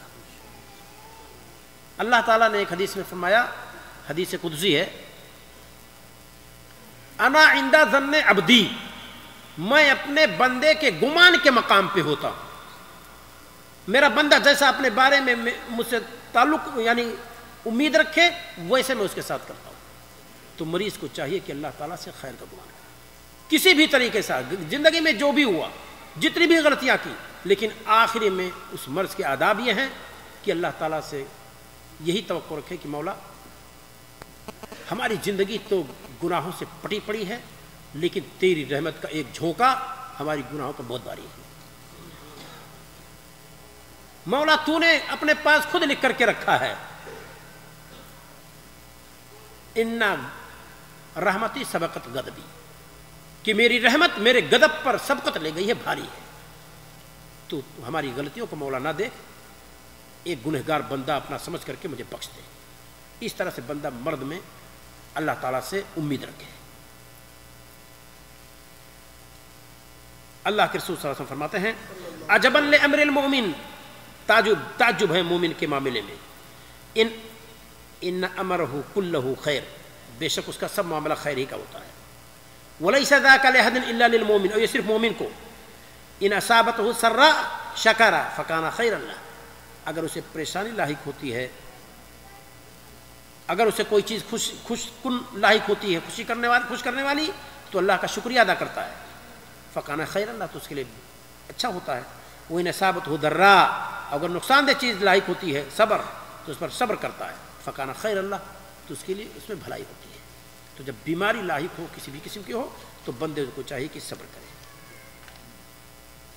اللہ کے رسول صلی اللہ علیہ وسلم فرماتے ہیں لا یموتن احدکم الا وهو یحسن الظن باللہ تعالی, تم میں سے کوئی شخص بھی ہرگز نہ مرے مگر اس حالت میں کہ وہ اللہ تعالیٰ سے خیر کا گمان کر رہا ہو.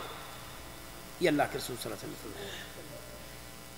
نمبر 2, مریض کے لیے مناسب ہے کہ خوف اور رجا کے بیچ میں رہے. خوف اور رجا کا مطلب کیا ہے؟ جہنم سے ڈر بھی رہا ہو اور جنت کی امید بھی ہو.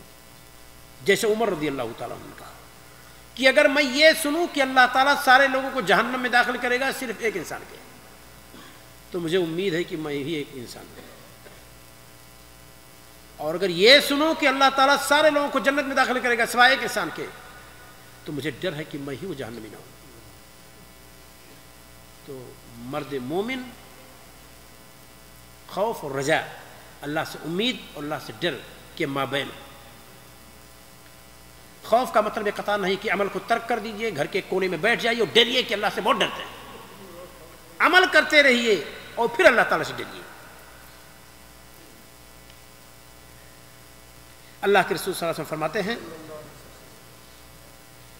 لا یجتمعان فی قلب عبد فی مثل هذا الموطن. جاگنے کے عالم یا مرض میں مرد مومن کے علاوہ کسی کے دل میں اکٹھا نہیں ہو سکتے. الا عطاہ اللہ ما یرجو, مگر یہ کہ اللہ تعالیٰ اسے عطا کرتا ہے جو جس کی امید رکھتا ہے. وامنہ مما یخاف, اور معمول قرار دیتا ہے اللہ تعالیٰ اس حالت میں اس چیز سے جس سے وہ ڈر رہا ہوتا ہے. تو ہم امید کریں جنت کی اور ڈریں جہنم سے. اللہ تعالیٰ ہمیں جنت نصیب فرمائے گا انشاءاللہ اور جہنم سے نجات دے دے گا. تو اس کی امید ہم کریں کس میں, حالت مرد میں. نمبر 3, جتنی بھی شدت کی بیماری آ جائے لیکن موت کی تمنا نہ کرے. مریض کو چاہیے کہ ایسا نہ کرے. اگر ضروری ہو کہ موت مانگے ہی تو یہ کہے, کیا کہے, اللہم احیینی ما کانت الحیات خیر لی, اے اللہ تعالیٰ مجھے زندہ رکھ جب تک زندگی میرے لیے بہتر ہو. وتوفنی اذا کانت الوفات خیر لی, اور میری وفات دے دے جب وفات میرے لیے بہتر ہو. نمبر 4, اگر مریض پر کچھ حقوق ہو دوسروں کے تو حالت مرض میں ادا کر دے. ہو سکتا ہے یہ آخری ہو, مرنے والا ہو. ایسا نہ ہو کہ لوگ حقوق کی ادائیگی نہ کریں, ورثہ آ کر کے مال کو تقسیم کر لیں, قرض رہ جائے. تو انسان کو چاہے کہ دوسروں کے حقوق کو ادا کر دے اگر ممکن ہو سکے. وَإِلَّا أَوْصَى, ورنہ اس کی وصیت کر دے, کیونکہ نبی کریم صلی اللہ علیہ وسلم نے اس کا حکم دیا ہے. دلیل آ رہی ہے ابھی. اور ضروری ہے کہ وہ خاص طور سے جب مریض ہو جائے, ورنہ ہمہ وقت وصیت تیار رہنا چاہیے. مرض میں جب مبتلا ہو تو وصیت نامہ فوراً لکھ دے. اللہ کے رسول صلی اللہ علیہ وسلم فرماتے ہیں ما حق امرئ مسلم یبیت لیلتین ولہ شیء یرید ان یوصی فیہ الا وصیتہ مکتوبۃ عند راسہ.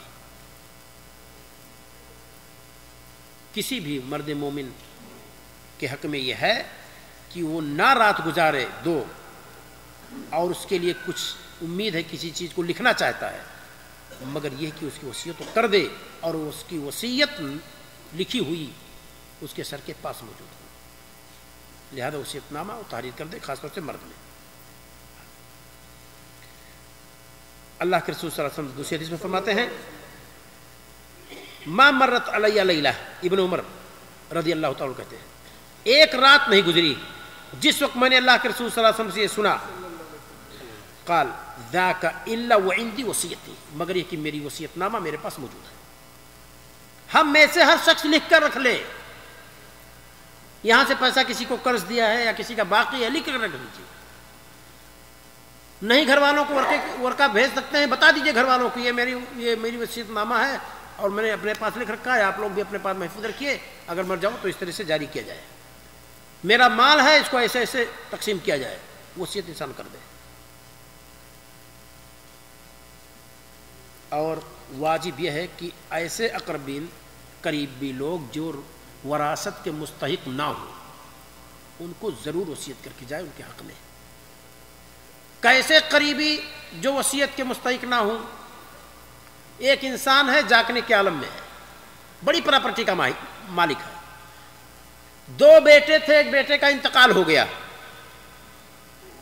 انتقال ہو جانے والے بیٹے کے 5 بیٹے ہیں اور ایک بیٹا اور ابھی موجود ہے اس کا. معلوم کیا ہوا, ایک بیٹا موجود ہے, 5 پوتے موجود ہیں. اس شخص کے مرنے کے بعد مستحق وراثت کا کون ہوگا؟ بیٹا صرف ہوگا. جان لیجیے اچھی طرح سے, ایک شخص اس کے 2 بیٹے تھے, ایک بیٹے کے اس میں سے 5 بیٹے, اور اس کے اس بیٹے کا انتقال ہو گیا. گویا کہ 5 پوتے باقی ہیں اور ایک بیٹا اور موجود ہے. اب اس شخص کا انتقال ہو رہا ہے, اس کے انتقال کے بعد وارث کون ہوگا؟ ایک بیٹا جو موجود ہے وہ وارث ہوگا، یہ پوتے پانچوں نہیں وارث ہوں گے، کیونکہ دادا سے ملنے کا جو واسطہ تھا ان کا باپ وہ ختم ہو چکا ہے۔ بیٹے کی موجودگی میں بیٹے کا بیٹا مستحق نہیں ہوگا۔ اب وہ پانچوں پوتے کہاں جائیں گے؟ یہی وہ اقربین ہیں جن کے حق میں وصیت کرنا ضروری ہے۔ بلکہ علامہ ناصر الدین البانی رحمہ اللہ نے ایک جگہ کہا ہے کہ وصیت کی آیت ایسے لوگوں کے بارے میں منسوخ نہیں ہے، ورنہ یہ کہا جائے گا کہ اسلام ایسے لوگوں کا حل ہی نہیں پیش کرتا ہے۔ اور جب ان 5 پوتوں کے لیے وصیت کرے تو 1/3 میں زیادہ سے زیادہ کر سکتا ہے، بس 1/3 سے زیادہ نہیں دے سکتا وہ۔ اس کو جان لیجیے۔ ہمارے یہاں ہندوستان، پاکستان، بنگلہ دیش، نیپال وغیرہ میں طریقہ کیا ہے؟ دادا بھی زندہ ہیں، پوری پراپرٹی دادا کے نام ہے، پوتے پڑ پوتے بھی موجود ہیں، پوری پراپرٹی دادا کے نام ہے۔ پھر ایک بیٹے کا اچانک انتقال ہو جائے تو اس کے بیٹے کچھ پانے والے نہیں ہیں، لہذا پراپرٹی کھانے جینے بھر کی دادا کو چاہیے کہ اپنے بیٹوں کے نام منتقل کرتے چلے جائیں۔ یہاں جیسے ہے، شادی ہوئی بیٹے کی، ایک گھر دے دیا گیا، دکان دے دی گئی، کچھ چیزیں دے دی گئی باپ کی طرف سے کہ جاؤ کرو کھاؤ، اور باقی پراپرٹی جس دن میں انتقال کروں گا سب آ کر کے تقسیم کر لینا۔ یہ صورتحال نہ ہو کہ اس کے پاس کچھ نہ رہے، یہ وصیت کی بات ہے۔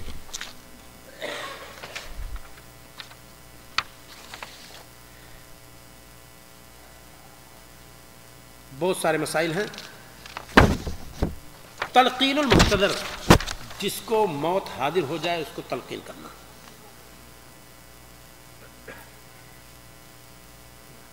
روح جس کی نکلنے والی ہو، وہاں جو لوگ موجود ہیں ان کی ذمہ داریاں کیا ہیں؟ ان یلقنوہ الشہادہ، کلمہ شہادت کی تلقین کریں۔ اللہ کے رسول صلی اللہ علیہ وسلم فرماتے ہیں لقنوا موتاکم لا الہ الا اللہ، اپنے مردوں کو لا الہ الا اللہ کی تلقین کرو، کیونکہ جس نے آخر میں لا الہ الا اللہ کہہ لیا وہ جنت میں جائے گا، حدیث گزر چکی ہے۔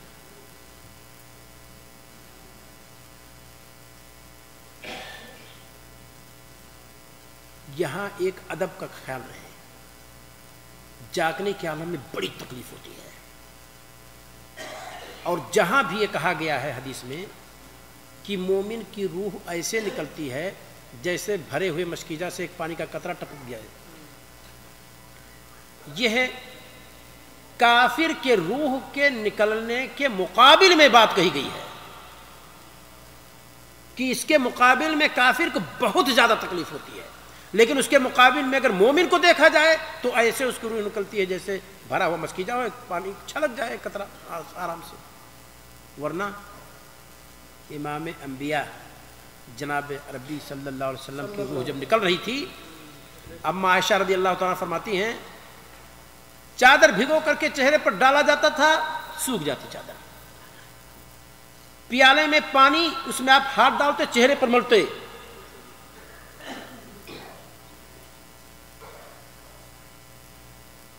کہتی ہیں کہ جب جاگنے کے عالم میں رسول صلی اللہ علیہ وسلم کی تکلیف کو میں نے دیکھا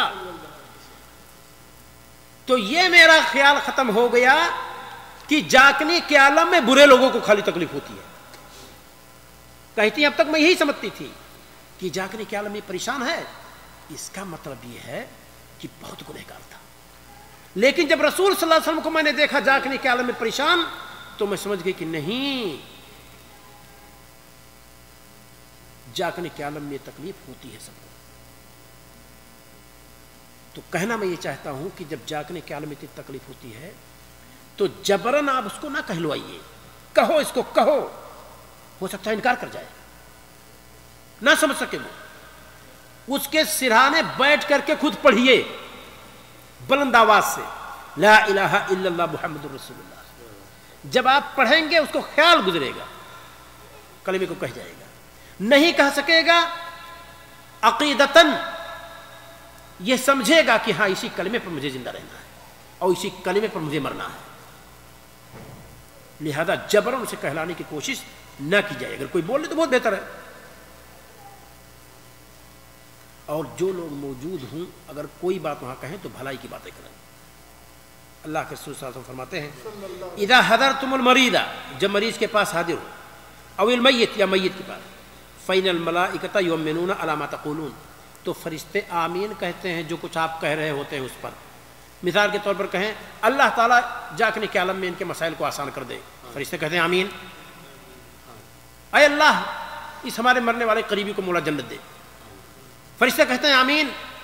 تو اللہ کے رسول صلی اللہ علیہ وسلم فرماتے ہیں کہ وہاں جو لوگ موجود رہیں اس مرنے والے کے بارے میں، اس مریض کے بارے میں جو کچھ کہیں خیر کہیں، کوئی بری بات نہ کہیں۔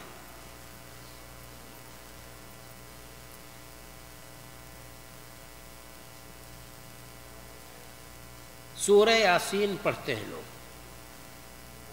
اور اس کا چہرہ قبلہ کی طرف بھی کر دیتے ہیں، اس میں کوئی حدیث صحیح نہیں ہے۔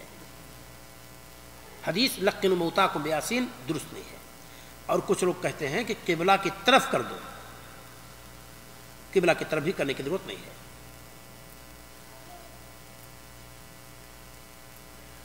دیکھیے ان زرعہ ابن عبد الرحمن عنہ شہد سعید بن المسیب فی مرضی، زرعہ بن عبد الرحمن سعید بن المسیب کی بیماری میں حاضر ہوئے، وعندہ ابو سلمہ بن عبد الرحمن، ان کے پاس ابو سلمہ بن عبد الرحمن موجود تھے، فغشی علی سعید، تو ان پر غشی طاری ہو گئی کیونکہ بیمار تھے، فامر ابو سلمہ ان یحول فراشہ الی الکعبہ، تو ابو سلمہ نے حکم دیا کہ بھائی ان کے بستر کو قبلہ کی طرف کر دو، فافاقا، لیکن وفات نہیں ہوئی، کچھ افاقہ ہو گیا، ان کو ہوش آ گیا، فقال حولتم فراشی، میرے بستر کو آپ لوگوں نے چینج کر دیا، بدل دیا، فقالوا نعم، فنظر الی ابی سلمہ، تو ابو سلمہ کو دیکھا، فقال اراہ بعلمک، فقال انا امرتہم، کہا میں نے حکم دیا ہے، فامر سعید ان یعاد فراشہ، تو سعید بن مسیب رحمہ اللہ نے کہا کہ جیسے میری چارپائی تھی ویسے کر دی جائے، لہذا قبلہ کے سمت چارپائی کرنے کی ضرورت نہیں ہے، نہ ہی سورہ یاسین اس سے پڑھنے کی ضرورت ہے۔ طریقہ اپنا رکھا ہے لوگوں نے، جب انتقال ہو جائے گا تو چاروں طرف بچیاں بچے سب پڑوس کے گھر کے بیٹھ کر کے سب قرآن پڑھیں، نہ نہیں پڑھنے کی ضرورت ہے۔ وعد و نصیحت کرنا چاہیں جب روح نکل رہی ہو تو آپ کر سکتے ہیں، اس حد تک کہ اس کو سمجھے، اور سب سے بہتر نصیحت تو وہی ہے جو ہمارے رسول صلی اللہ علیہ وسلم نے فرمایا لقنوا موتاکم لا الہ الا اللہ، لا الہ الا اللہ کی تلقین کیجیے بس۔ اور ایک بات یاد رہے کہ اگر مسلمان کسی کافر کے انتقال کے وقت حاضر ہو تو مناسب ہے کہ اس پر اسلام پیش کیجیے، ہو سکتا ہے آخری عمر میں، آخری سانس تک وہ اسلام لے آئے، ایسا کریں گے آپ کو اجر ملے گا اگر وہ اسلام لے آئے۔ کانا غلام یہودی یخدم النبی صلی اللہ علیہ وسلم، ایک یہودی غلام نبی کریم صلی اللہ علیہ وسلم کی خدمت کرتا تھا، فمرض، مریض ہوا، فاتاہ النبی صلی اللہ علیہ وسلم یعودہ، نبی کریم صلی اللہ علیہ وسلم اس کی عیادت کے لیے آئے، فقعد عند رأسہ، اس کے سر کے پاس آپ بیٹھے، فقال له اسلم، یہودی بچے سے آپ نے کہا اسلام لے آ، فنظر الی ابیہ وهو عنده، تو اپنے باپ کو دیکھا، باپ بھی وہاں موجود تھا، فقال له، تو باپ نے کہا اس سے، بچے سے، اطع ابا القاسم، ابو القاسم کی اطاعت کر، کیا پریشانی ہے؟ دیکھیے جاتے جاتے بچ گیا، فاسلم، اسلام لے آیا، فخرج النبی صلی اللہ علیہ وسلم وهو یقول، نبی کریم صلی اللہ علیہ وسلم نکلے اور کہہ رہے تھے الحمدللہ الذی انقذہ من النار، تمام تعریف اس اللہ کے لیے جس نے اس بچے کو آگ سے بچایا۔ تو مسلم اگر غیر مسلم کے پاس موجود ہو اور روح نکل رہی ہو تو اسلام پیش کرتے ہیں، جب سنے اور جواب دے سوچے، یہ وہ غرغرہ کی حالت نہیں ہے جس میں اسلام مقبول نہیں ہے۔ جب آدمی بات سن سکے، جواب دے سکے، سوچ سکے، تو یہ وہ غرغرہ نہیں ہے جس میں اسلام قبول نہیں۔ یہاں پتہ چلتا ہے کہ بچہ اس حالت میں نہیں تھا، اللہ کے رسول صلی اللہ علیہ وسلم کی بات سنی، پھر اپنے باپ سے مشورہ لیا، دیکھا تو باپ نے کہا کہ نہیں، جو ابو القاسم کہتے ہیں رسول صلی اللہ علیہ وسلم وہی کرو، تو اس نے اسلام قبول کر لیا۔ موت کے بعد، موت ہو گئی اب، تلقین کر دیا لوگوں نے، اچھی طرح سے اس کا خاتمہ ہو گیا۔ موت کے بعد جو لوگ وہاں موجود ہیں کیا کریں؟ اب موت جب نکل جائے، روح نکل جائے تو چند چیز کا خیال ہے، اس کی دونوں آنکھیں بند کر دیجیے، کیونکہ جب روح نکلی ہے تو آنکھیں اس کو دیکھ رہی تھی، آنکھیں بھی پھٹی ہوئی ہیں۔ اللہ کے رسول صلی اللہ علیہ وسلم فرماتے ہیں آپ داخل ہوئے، ابو سلمہ پر ان کا انتقال ہو چکا تھا، وقد شق بصرہ، اور ان کی آنکھ پھٹ چکی تھی، فاغمدہ، آپ اسے ڈھک دیا، ثم قال، آپ نے فرمایا ان الروح اذا قبض، روح جب قبض کی جاتی ہے تبعہ البصر، تو آنکھ اس کی پیچھا کرتی ہے، فزج الناس من اہلہ، یہ سن کر کے چیخ پڑے لوگ، انتقال ہو گیا کہ رسول صلی اللہ علیہ وسلم نے بھی تائید کر دی کہ انتقال ہو گیا۔ فقال لا تدعوا على انفسكم، اپنے آپ پر بد دعا مت کرو، الا بخیر، مگر یہ کہ خیر کی، فان الملائکۃ تؤمنون علی ما تقولون، فرشتے اس پر آمین کہتے ہیں جو کہ تم کہتے ہو۔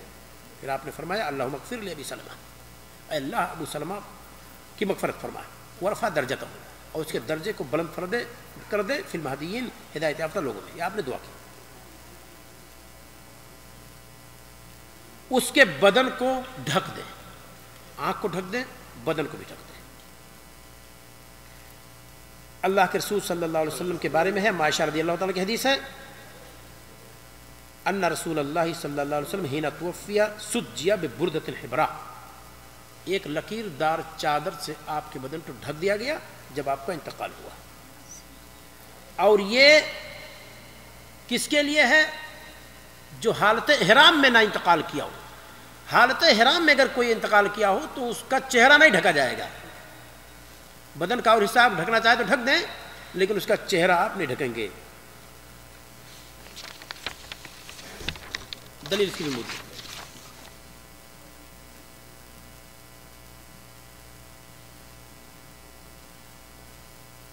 اور کیا جائز ہے؟ اس کا چہرہ کھولنا جائز ہے، لیکن اس بات کو یاد رکھیں، جو شخص زندگی میں دیکھ سکتا تھا مردے کو، مرنے کے بعد بھی وہی اس کو دیکھے،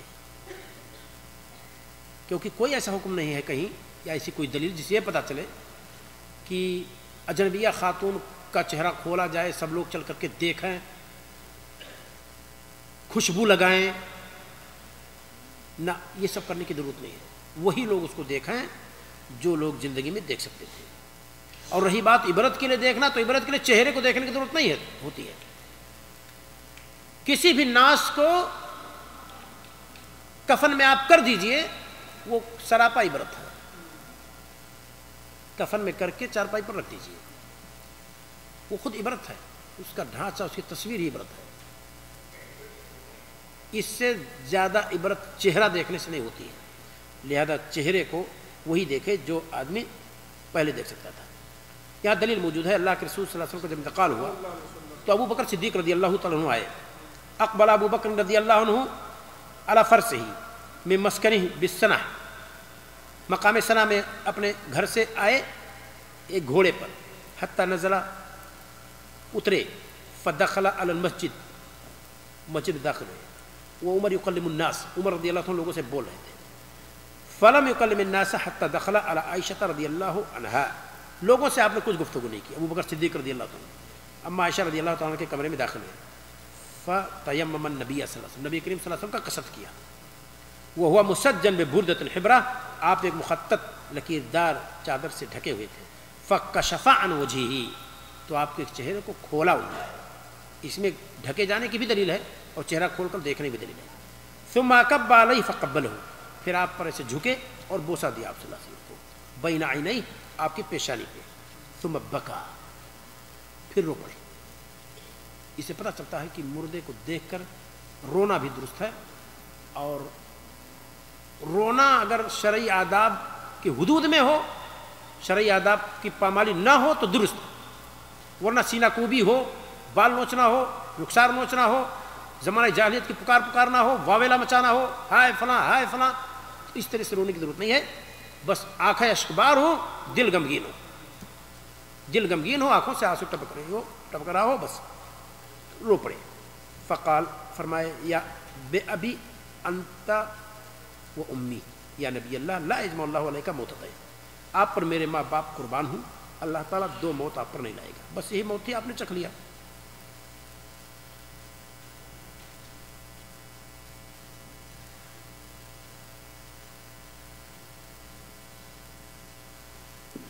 جب انتقال ہو جائے تو وہاں موجود لوگ یا اعزاء و اقربا کو چاہیے کہ لوگوں کو خبر دیں. اور کہاں تک خبر دیں؟ جو قریب لوگ موجود ہیں بس.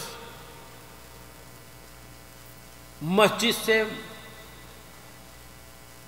مائک کے ذریعہ سے اعلان، گاڑی پر ساؤنڈ رکھ کر کے مائک رکھ کر کے اعلان، نیٹ اور فیس بک پر اعلان. شریعت میں اس کی کوئی ایسی دلیل نہیں ہے. اس وجہ سے قریب میں جو لوگ موجود ہیں وہی حاضر ہو جائیں، ان تک خبر پہنچ جائے. اور بہت بڑے بڑے پیمانے پر آج کل لوگ اعلان کرتے ہیں، لوگوں کو اکٹھا کرتے ہیں، گاڑیاں بھیجتے ہیں، گاڑیاں چلتی ہیں، فری میں چلتی ہیں، یہ ان کی طرف سے جا رہے ہیں، ان کی طرف سے جا رہی ہیں. کہیں کوئی دلیل نہیں ہے کہ بستی کے باہر یا بستی سے دور کسی کا انتقال ہو گیا ہو تو لوگ دوسری بستی سے جا کر وہاں شرکت کی ہو جنازے میں. ایسا کہیں نہیں ملتا. لہذا وہاں تک خبر پہنچانے کی کوئی ضرورت بھی نہیں ہے. مر جانے کے بعد اعزاء و اقربا کو چاہیے دو چیزوں کا خیال رکھیں. صبر، اللہ تعالیٰ کی طرف سے جو بھی مصیبت آئی اس پر صبر کریں، راضی رہیں. اللہ تعالیٰ نے فرمایا وَلَنَبْلُوَنَّكُمْ بِشَيْءٍ مِّنَ الْخَوْفِ وَالْجُوعِ وَنَقْصٍ مِّنَ الْأَمْوَالِ وَالْأَنفُسِ وَالثَّمَرَاتِ. ہم آپ لوگوں کو آزمائیں گے کچھ چیزوں کے ذریعہ، خوف، بھوک اور نقص، کمی کر کے. کس میں؟ مال میں اور انفس، نفسوں میں، والثمرات، اور پھلوں میں، باغات میں. یعنی کچھ لوگوں کو مار کر کے بھی آپ کو آزمائیں گے. باپ کا انتقال ہو گیا، بیٹوں کو چاہیے کہ صبر کریں. بیوی کا انتقال ہو گیا، شوہر کو چاہیے کہ صبر کرے. شوہر کا انتقال ہو گیا، بیوی کو چاہیے کہ صبر کرے. یہ اللہ تعالیٰ کی طرف سے تو ہو گیا. انسان کو چاہیے کہ اس پر صبر کرے. دوسری چیز الاسترجاع، انا للہ و انا الیہ راجعون پڑھیے. یہ پڑھ لینے کے بعد کوئی مصیبت آنے والی تھی یا جو مصیبت آئی وہ ہلکی ہو جائے گی. اور یہ تو ایک ایسی دعا ہے کہ اگر جوتے کا تسمہ ٹوٹ جائے، چراغ اچانک گل ہو جائے، کوئی چیز اچانک غائب ہو جائے تو اس پر بھی انسان کو انا للہ و انا الیہ راجعون پڑھنا چاہیے. اللہم اجرنی فی مصیبتی واخلف لی خیرا منہا. اے اللہ مجھے اجر دے میری اس مصیبت میں اور اس سے بہتر مجھے بدلہ دے. یہ دعا بھی پڑھ سکتے ہیں. 3 دن سے زیادہ سوگ نہ منائیں سوائے عورت کے کہ اس کے خاوند کا انتقال ہو جائے، جو 4 مہینہ 10 دن سوگ منائے. سوگ منانے کا طریقہ کیا ہے؟ سوگ منانا کا مطلب یہ نہیں کہ وہ کام ہی نہ کرے، گھر میں بیٹھی رہے. سوگ منانے کا مطلب یہ ہے کہ جو جس چیز سے بھی خوشی کا اظہار ہوتا ہو چھوڑ دیجیے اس کو. سوگ کا مطلب یہ نہیں کہ کوئی میوزک لائی جس میں رونے ہونے کی آواز ہو، کراہنے کی آواز ہو، اس کو سنیے. یہ سوگ نہیں ہے. سوگ کا مطلب یہ نہیں کہ کھانا ہی نہ کھائیے. خاتون کو چاہیے کہ اگر شوہر کا انتقال ہو گیا تو زیب و زینت نہ اپنائے، کھائے پیے، کاروبار کرے، اپنے گھر کی ذمہ داری کو سنبھالے، جو بھی گھر ہے بال بچے ہیں ان کا دیکھ ریکھ کرے.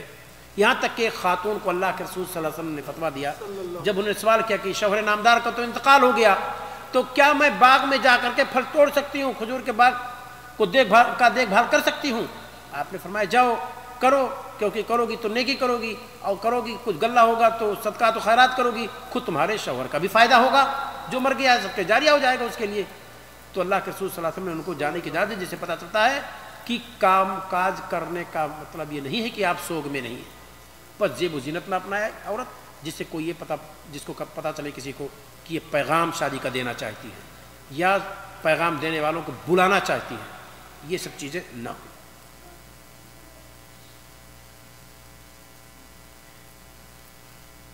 سرما لگانا پڑ جائے عورت کو، کوئی بیماری ہو، بال میں کچھ زینت کی ضرورت پڑ جائے تو یہ سب چیزیں اس میں ممنوع نہیں ہیں. بیمار ہو جائے، گھر کے باہر جانا ہے، ڈاکٹر کے پاس جا سکتی ہے. یہ سب نہیں کہا جائے گا کہ یہ سوگ کے خلاف ہے. حرام کیا ہے؟ وہاں جو لوگ موجود رہیں اعزاء و اقربا پر حرام کیا ہے؟ کچھ چیزیں اللہ کے رسول صلی اللہ علیہ وسلم نے حرام کی ہیں. النیاحہ، نوحہ خوانی. اللہ کے رسول صلی اللہ علیہ وسلم فرماتے ہیں اثنتان فی الناس ہما بہم کفر، دو چیزیں لوگوں کے اندر پائی جاتی ہیں اور وہ چیزیں ان کے لیے کفر ہے، کفران نعمت. الطعن فی النسب، نسب میں طعن، یہ فلاں خاندان کو فلاں خاندان کا. والنیاحۃ علی المیت، اور میت پر، مرے ہوئے شخص پر نوحہ خوانی کرنا. اور یہ نوحہ خوانی کی کیفیت جو بھی ہو، یہاں کو ذکر ہے ضرب الخدود، چہرے پر چانٹا مارنا، شق الجیوب، گریبان چاک کرنا. اللہ کے رسول صلی اللہ علیہ وسلم فرماتے ہیں لیس منا من لطم الخدود، نوحہ خوانی کرتے ہوئے یا غم مناتے ہوئے جس نے چہرے پہ چانٹا مارا وہ ہم میں سے نہیں ہے. وشق الجیوب، گریبان چاک کیا. ودعا بدعوى الجاہلیہ، اور زمانے جاہلیت کی پکارا وہ ہم میں سے نہیں ہے.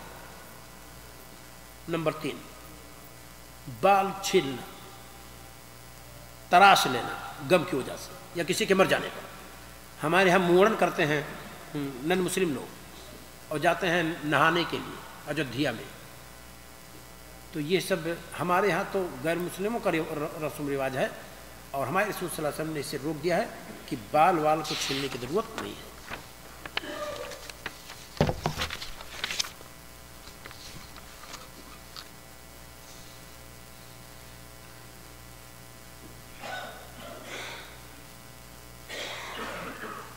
اسی طریقے سے کچھ لوگوں کا داڑھی بڑھا لینا، مونچھ کو چھوڑ دینا، کپڑا غلیظ پہننا، یعنی گندا کپڑا پہننا شوق کی وجہ سے، یہ سب درست نہیں ہے.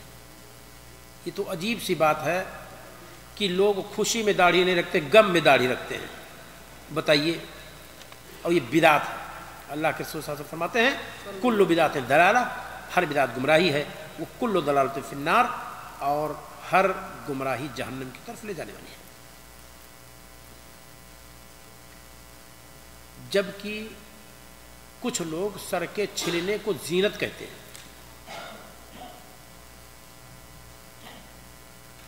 ممبروں پر کھڑے ہو کر کے، میناروں پر کھڑے ہو کر کے کسی کے موت کا اعلان کرنا، یہ بھی منع ہے.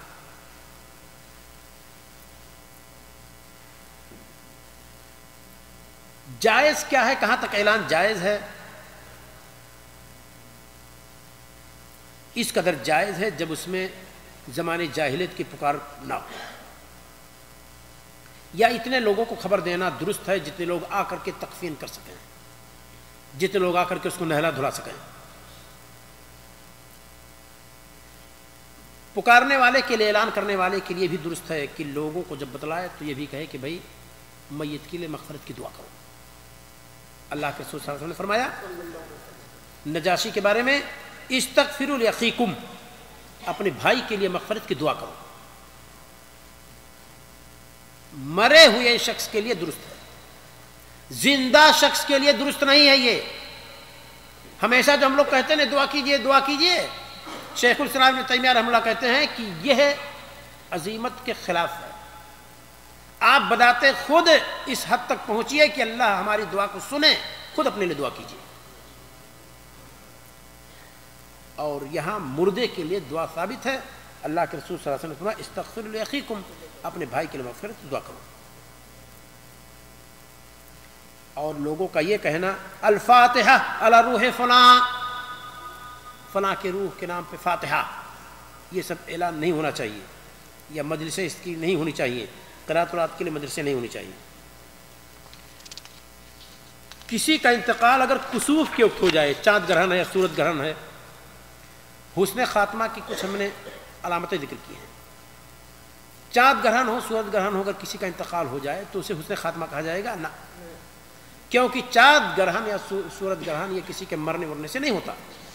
اللہ کے رسول صلی اللہ علیہ وسلم کے زمانے میں ہوا تھا، جس دن آپ صلی اللہ علیہ وسلم کے پیارے بیٹے کا انتقال ہو گیا تھا ابراہیم کا، تو کچھ لوگوں نے سمجھا شاید کہ انہی کے مرنے سے ایسا ہو گیا ہے، یعنی سورج اور چاند بھی گویا کہ غم میں ہے. ہمارے رسول صلی اللہ علیہ وسلم نے جب سن لی کہ صحابہ کرام کا یہ عقیدہ ہو گیا، آپ فوراً بھاگتے ہوئے ممبر پر پہنچے اور آپ نے کہا اما بعد ایھا الناس، اے لوگو، ان اہل الجاہلیت کانوا یقولون، بے شک جاہلیت کے لوگ ایسا کہتے تھے کیا ان الشمس والقمر لا یخسفان الا لموت عظیم کہ سورج گرہن یا چاند گرہن نہیں ہوتا ہے مگر کسی بڑی شخصیت کے مرنے پر وَإِنَّهُمَا آیَتَانِ مِنْ آیَاتِ اللَّهِ چاند گرہن ہو یا سورج گرہن دونوں اللہ تعالیٰ کی نشانیوں میں سے نشانی ہے لا ينخسفان لموت احد ولا لحیاته کسی کی موت اور کسی کی پیدائش پہ ان دونوں پر سورج گرہن چاند گرہن نہیں لگتا ولكن يخوف اللہ به عبادہ اللہ تعالیٰ اس کے ذریعے اپنے بندوں کو ڈراتا ہے کہ جو ذات چمکتے ہوئے سورج کو ڈھک دے جو ذات ٹمٹماتے ہوئے چمکتے ہوئے اس چاند کو ڈھک دے اس کی چاندنی کو ختم کر دے وہ ذات اس پر بھی قابض ہے کہ ہماری اور آپ کی زندگی کو بھی ختم کر دے تو اس سے گویا کہ اللہ تعالیٰ بندوں کو ڈرانا چاہتا ہے اللہ کے رسول صلی اللہ علیہ وسلم فرماتے ہیں فَإِذَا رَأَيْتُمْ شَيْئًا مِّن ذَلِكَ تو جب اس میں سے کچھ دیکھو سورج گرہن یا چاند گرہن فَافْزَعُوا إِلَىٰ ذِكْرِهِ وَدُعَائِهِ تو اللہ کی ذکر اس کی دعا کی طرف بھاگو وہ استغفار ہی اور مغفرت طلب کرو وَإِلَى الصَّدَقَةِ صدقہ کرو وَلِطَاعَتِهِ اور غلام آزاد کرو وَالصَّلَاةُ فِي الْمَسَاجِدِ حَتَّى تَنْكَشِفَ اور مسجدوں میں صلاۃ ادا کرو یہاں تک کہ سورج گرہن چاند گرہن ختم ہو جائے تو اس صبح کو اللہ کے رسول صلی اللہ علیہ وسلم نے ختم کر دیا لہذا اسے حسن خاتمہ نہیں کہا جائے گا اگر ایسی صورت میں کسی کو پیش آئے تو میت کو نہلانے کا مسئلہ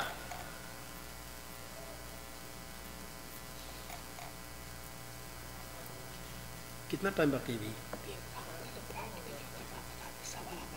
پریکٹیکل کیا بتا دیں جب آدمی بھی مرا ہی نہیں تو نہلائیں گے کیسے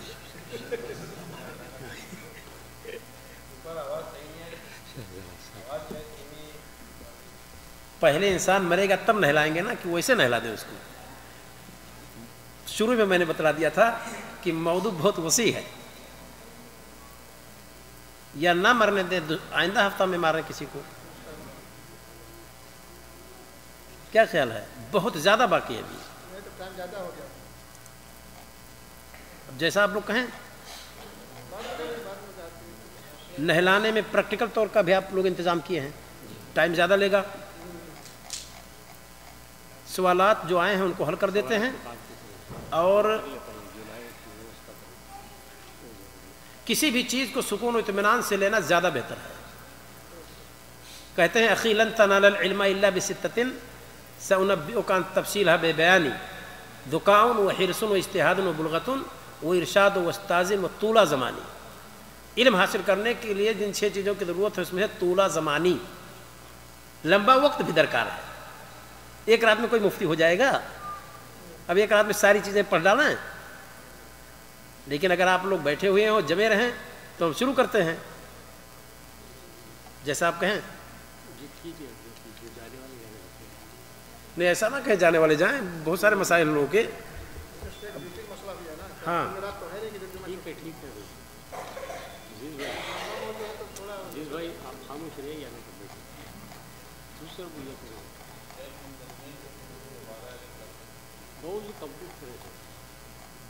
کمپلیٹ تو نہیں ہو پائے گا اگر غسل بھی ہو جائے تو دفن اور کفن اس کے بعد کے مسائل بہت لمبے ہیں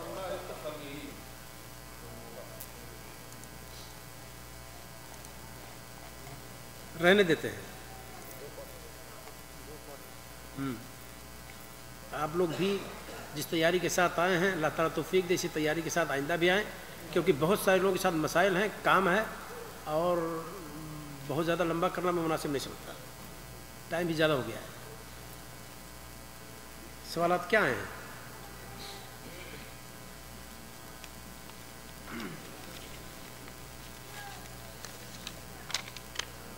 پڑھیں دیکھیں کیا لکھا ہوا انگلش میں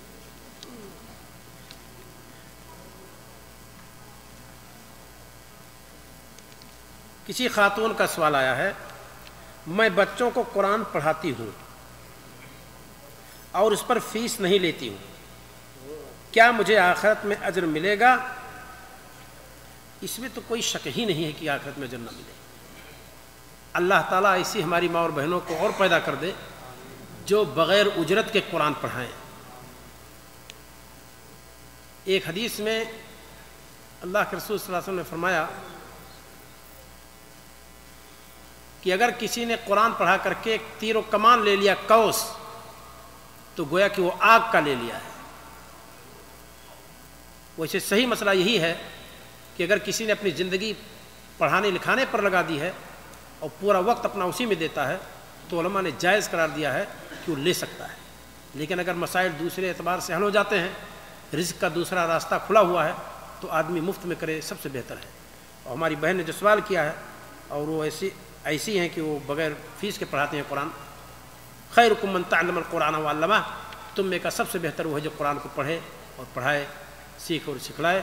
اللہ تعالیٰ اسی زمرے میں ہماری بہن کو داخل کرے اور ہم کو بھی ایسا بنائے مولا کہ قرآن کی تعلیم ہم لوگوں کو دیں اور بغیر کسی اجرت کے. یہ بھی انگلش میں ہے. ایک صاحب نے سوال کیا، شیخ بہت دیر ہو گیا، مہربانی سے جلدی کریں. شکریہ. تو ہو تو گیا. السلام علیکم، میری امی اور شاش کے لیے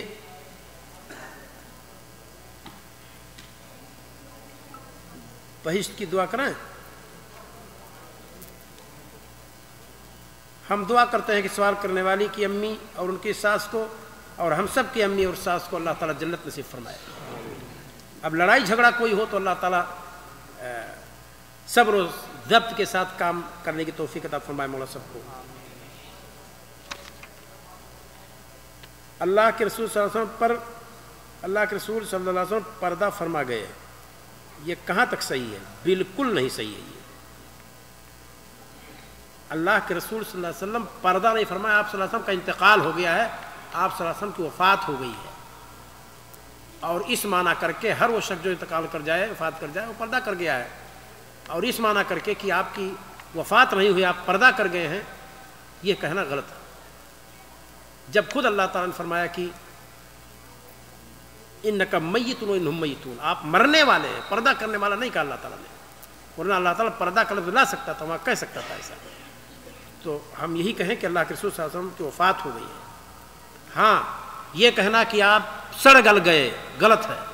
یہ کہنا کہ آپ صلی اللہ علیہ وسلم ویسے ہیں جیسے عام مردے ہیں غلط ہے. ہمارے رسول صلی اللہ علیہ وسلم پر صلاۃ و سلام پڑھیے، فرشتے آپ تک پہنچاتے ہیں. اور جو حدیث میں نے بتائی کہ الانبیاء احیاء یصلون فی قبورہم، فرشتے زندہ ہیں اپنے قبروں میں نماز پڑھتے ہیں، یہ حدیث صحیح ہے، لیکن ان کی زندگی کی کیفیت ہم نہیں جانتے. السلام علیکم شیخ، میرے دوست کے بہنوئی جن کا نام جلال ہے انتقال ہو گیا ہے، آپ سے مغفرت کی درخواست ہے. انا للہ و انا الیہ راجعون. اللہ تعالیٰ مغفرت فرمائے مولا اور پسماندگان کو صبر جمیل عطا فرمائے. اور ایک دوست کی والدہ کا انتقال ہو گیا ہے، ان کو بھی اللہ تعالیٰ جنت نصیب فرمائے مولا کروٹ کروٹ. السلام علیکم، حسن خاتمہ اور برے خاتمہ کی کیا نشانیاں ہیں؟ تقریباً آ چکی ہیں چیزیں. مومن کے لیے اچانک موت رحمت ہے یا عذاب؟ رحمت ہے. مومن کے لیے اچانک موت رحمت ہے.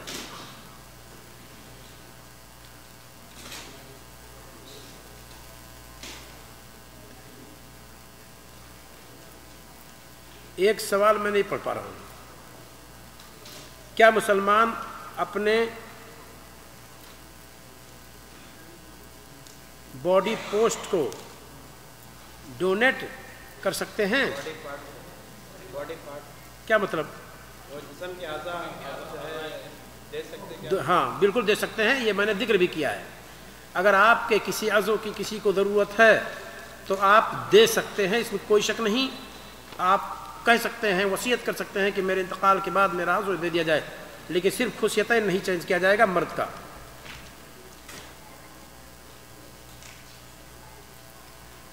کیا عورتیں گھر میں الگ سے جنازے کی نماز پڑھ سکتی ہیں؟ گھر میں جنازے کی نماز عورتوں کے پڑھنے کی ضرورت نہیں ہے. اگر شریک ہو جائیں تو درست ہے، گھر میں نہیں، الگ سے. ایک شخص شرک کا حالت میں مر گیا، لیکن مرتے وقت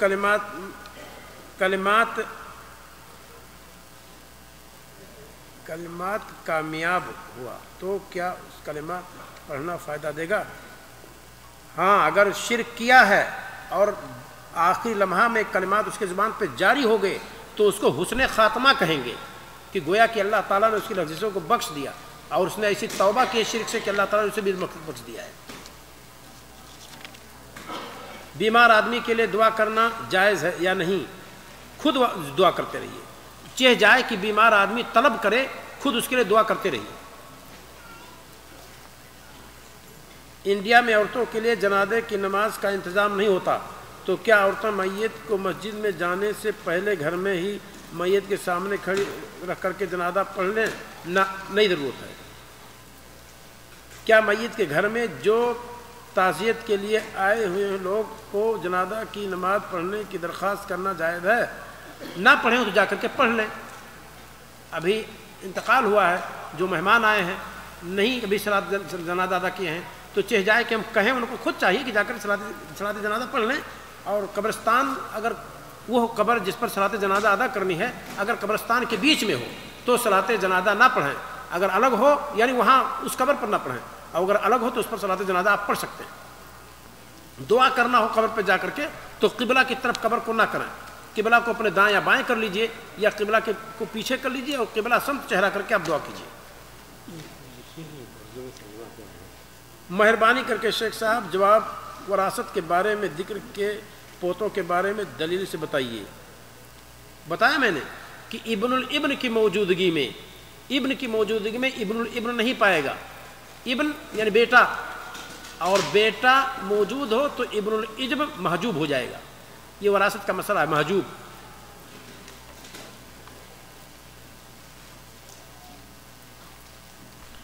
اور کوئی سوال ہو زبانی طور پر بھی کچھ کرنا چاہیں کر سکتے ہیں۔ یہ بھی کچھ لکھا ہوا دیکھیں، کیا آواز کا اور بڑھانے کا ممکن ہے؟ کیا آواز کا اور بڑھانا ممکن ہے؟ تو آواز تو بڑھی تو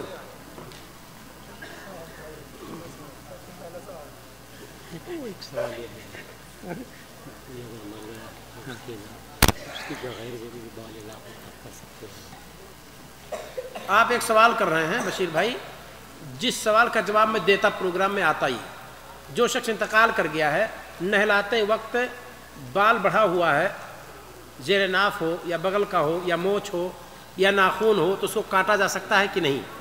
ناخون اور مونچھ کاٹنا بالکل درست ہے، اس پر سب نے اتفاق کیا ہے۔ اور بغل اور ناف کے بارے میں، ناف کے بال کاٹنے کی ضرورت نہیں ہے، کیوں؟ وہاں بال کاٹنے کے لیے اس کو ننگا کرنا پڑے گا، اور وہ اس بے پردگی سے بہتر ہے کہ بال کے ساتھ جائے۔ رہی بات مونچھ اور ناخون، تو اس کو کاٹ دیجیے۔ اور کاٹ کر کے کریں کیا؟ بعض لوگوں نے کہا ہے کہ کفن میں اسے ساتھ میں رکھ دیجیے، کچھ لوگوں نے کہا نہیں پھینک دیجیے۔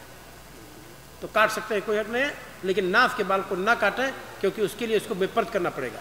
اور رہی بات نہلانے کے لیے، تو اوپر سے پردہ ہوتا ہے اور نیچے ہاتھ ڈال کر کے لوگ صفائی کر دیتے ہیں، اس میں دیکھا نہیں جاتا، اور جب آپ استرا لگائیں گے تو لامحال آپ کو دیکھنا ہوگا۔ تو اس بے پردگی سے بہتر ہے کہ اس کو ایسے چھوڑ دیجیے۔ ہاں ہاں،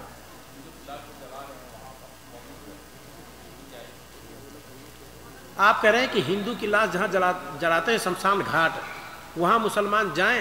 اگر وہ قبرستان ہے تو آپ وہاں اس لیے جائیں تاکہ آپ عبرت پکڑیں۔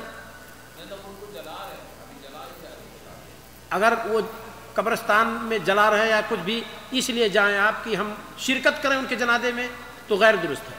اور رہی بات عبرت کی، تو کوئی مسئلہ نہیں ہے، بس فرق آپ کی نیت کی ہے کہ آپ ان کے جنازے میں شرکت کے لیے جا رہے ہیں تو بالکل شرکت نہ کریں۔ اور رہی بات یہ کہ آپ جا رہے ہیں وہاں عبرت کے لیے، تو کوئی مسئلہ نہیں، آپ جا سکتے ہیں کہ ان کی جہالت کو دیکھیں تو آپ کو اپنے اسلام کی فضیلت کا پتہ چلے گا۔ ان کی جہالت کو جب آپ دیکھیں گے تو آپ کو اپنی فضیلت کی، اپنے اسلام کی نعمت یاد آئے گی کہ مولا تو نے ہمیں اس جہالت سے بچایا اور ہمیں اسلام کی نعمت سے نوازا کہ ہم لوگ کیسا کرتے ہیں۔ ایک سوال ہے مگر موضوع سے حقیقت ہے، جو حال ہی میں جو آگرہ میں جو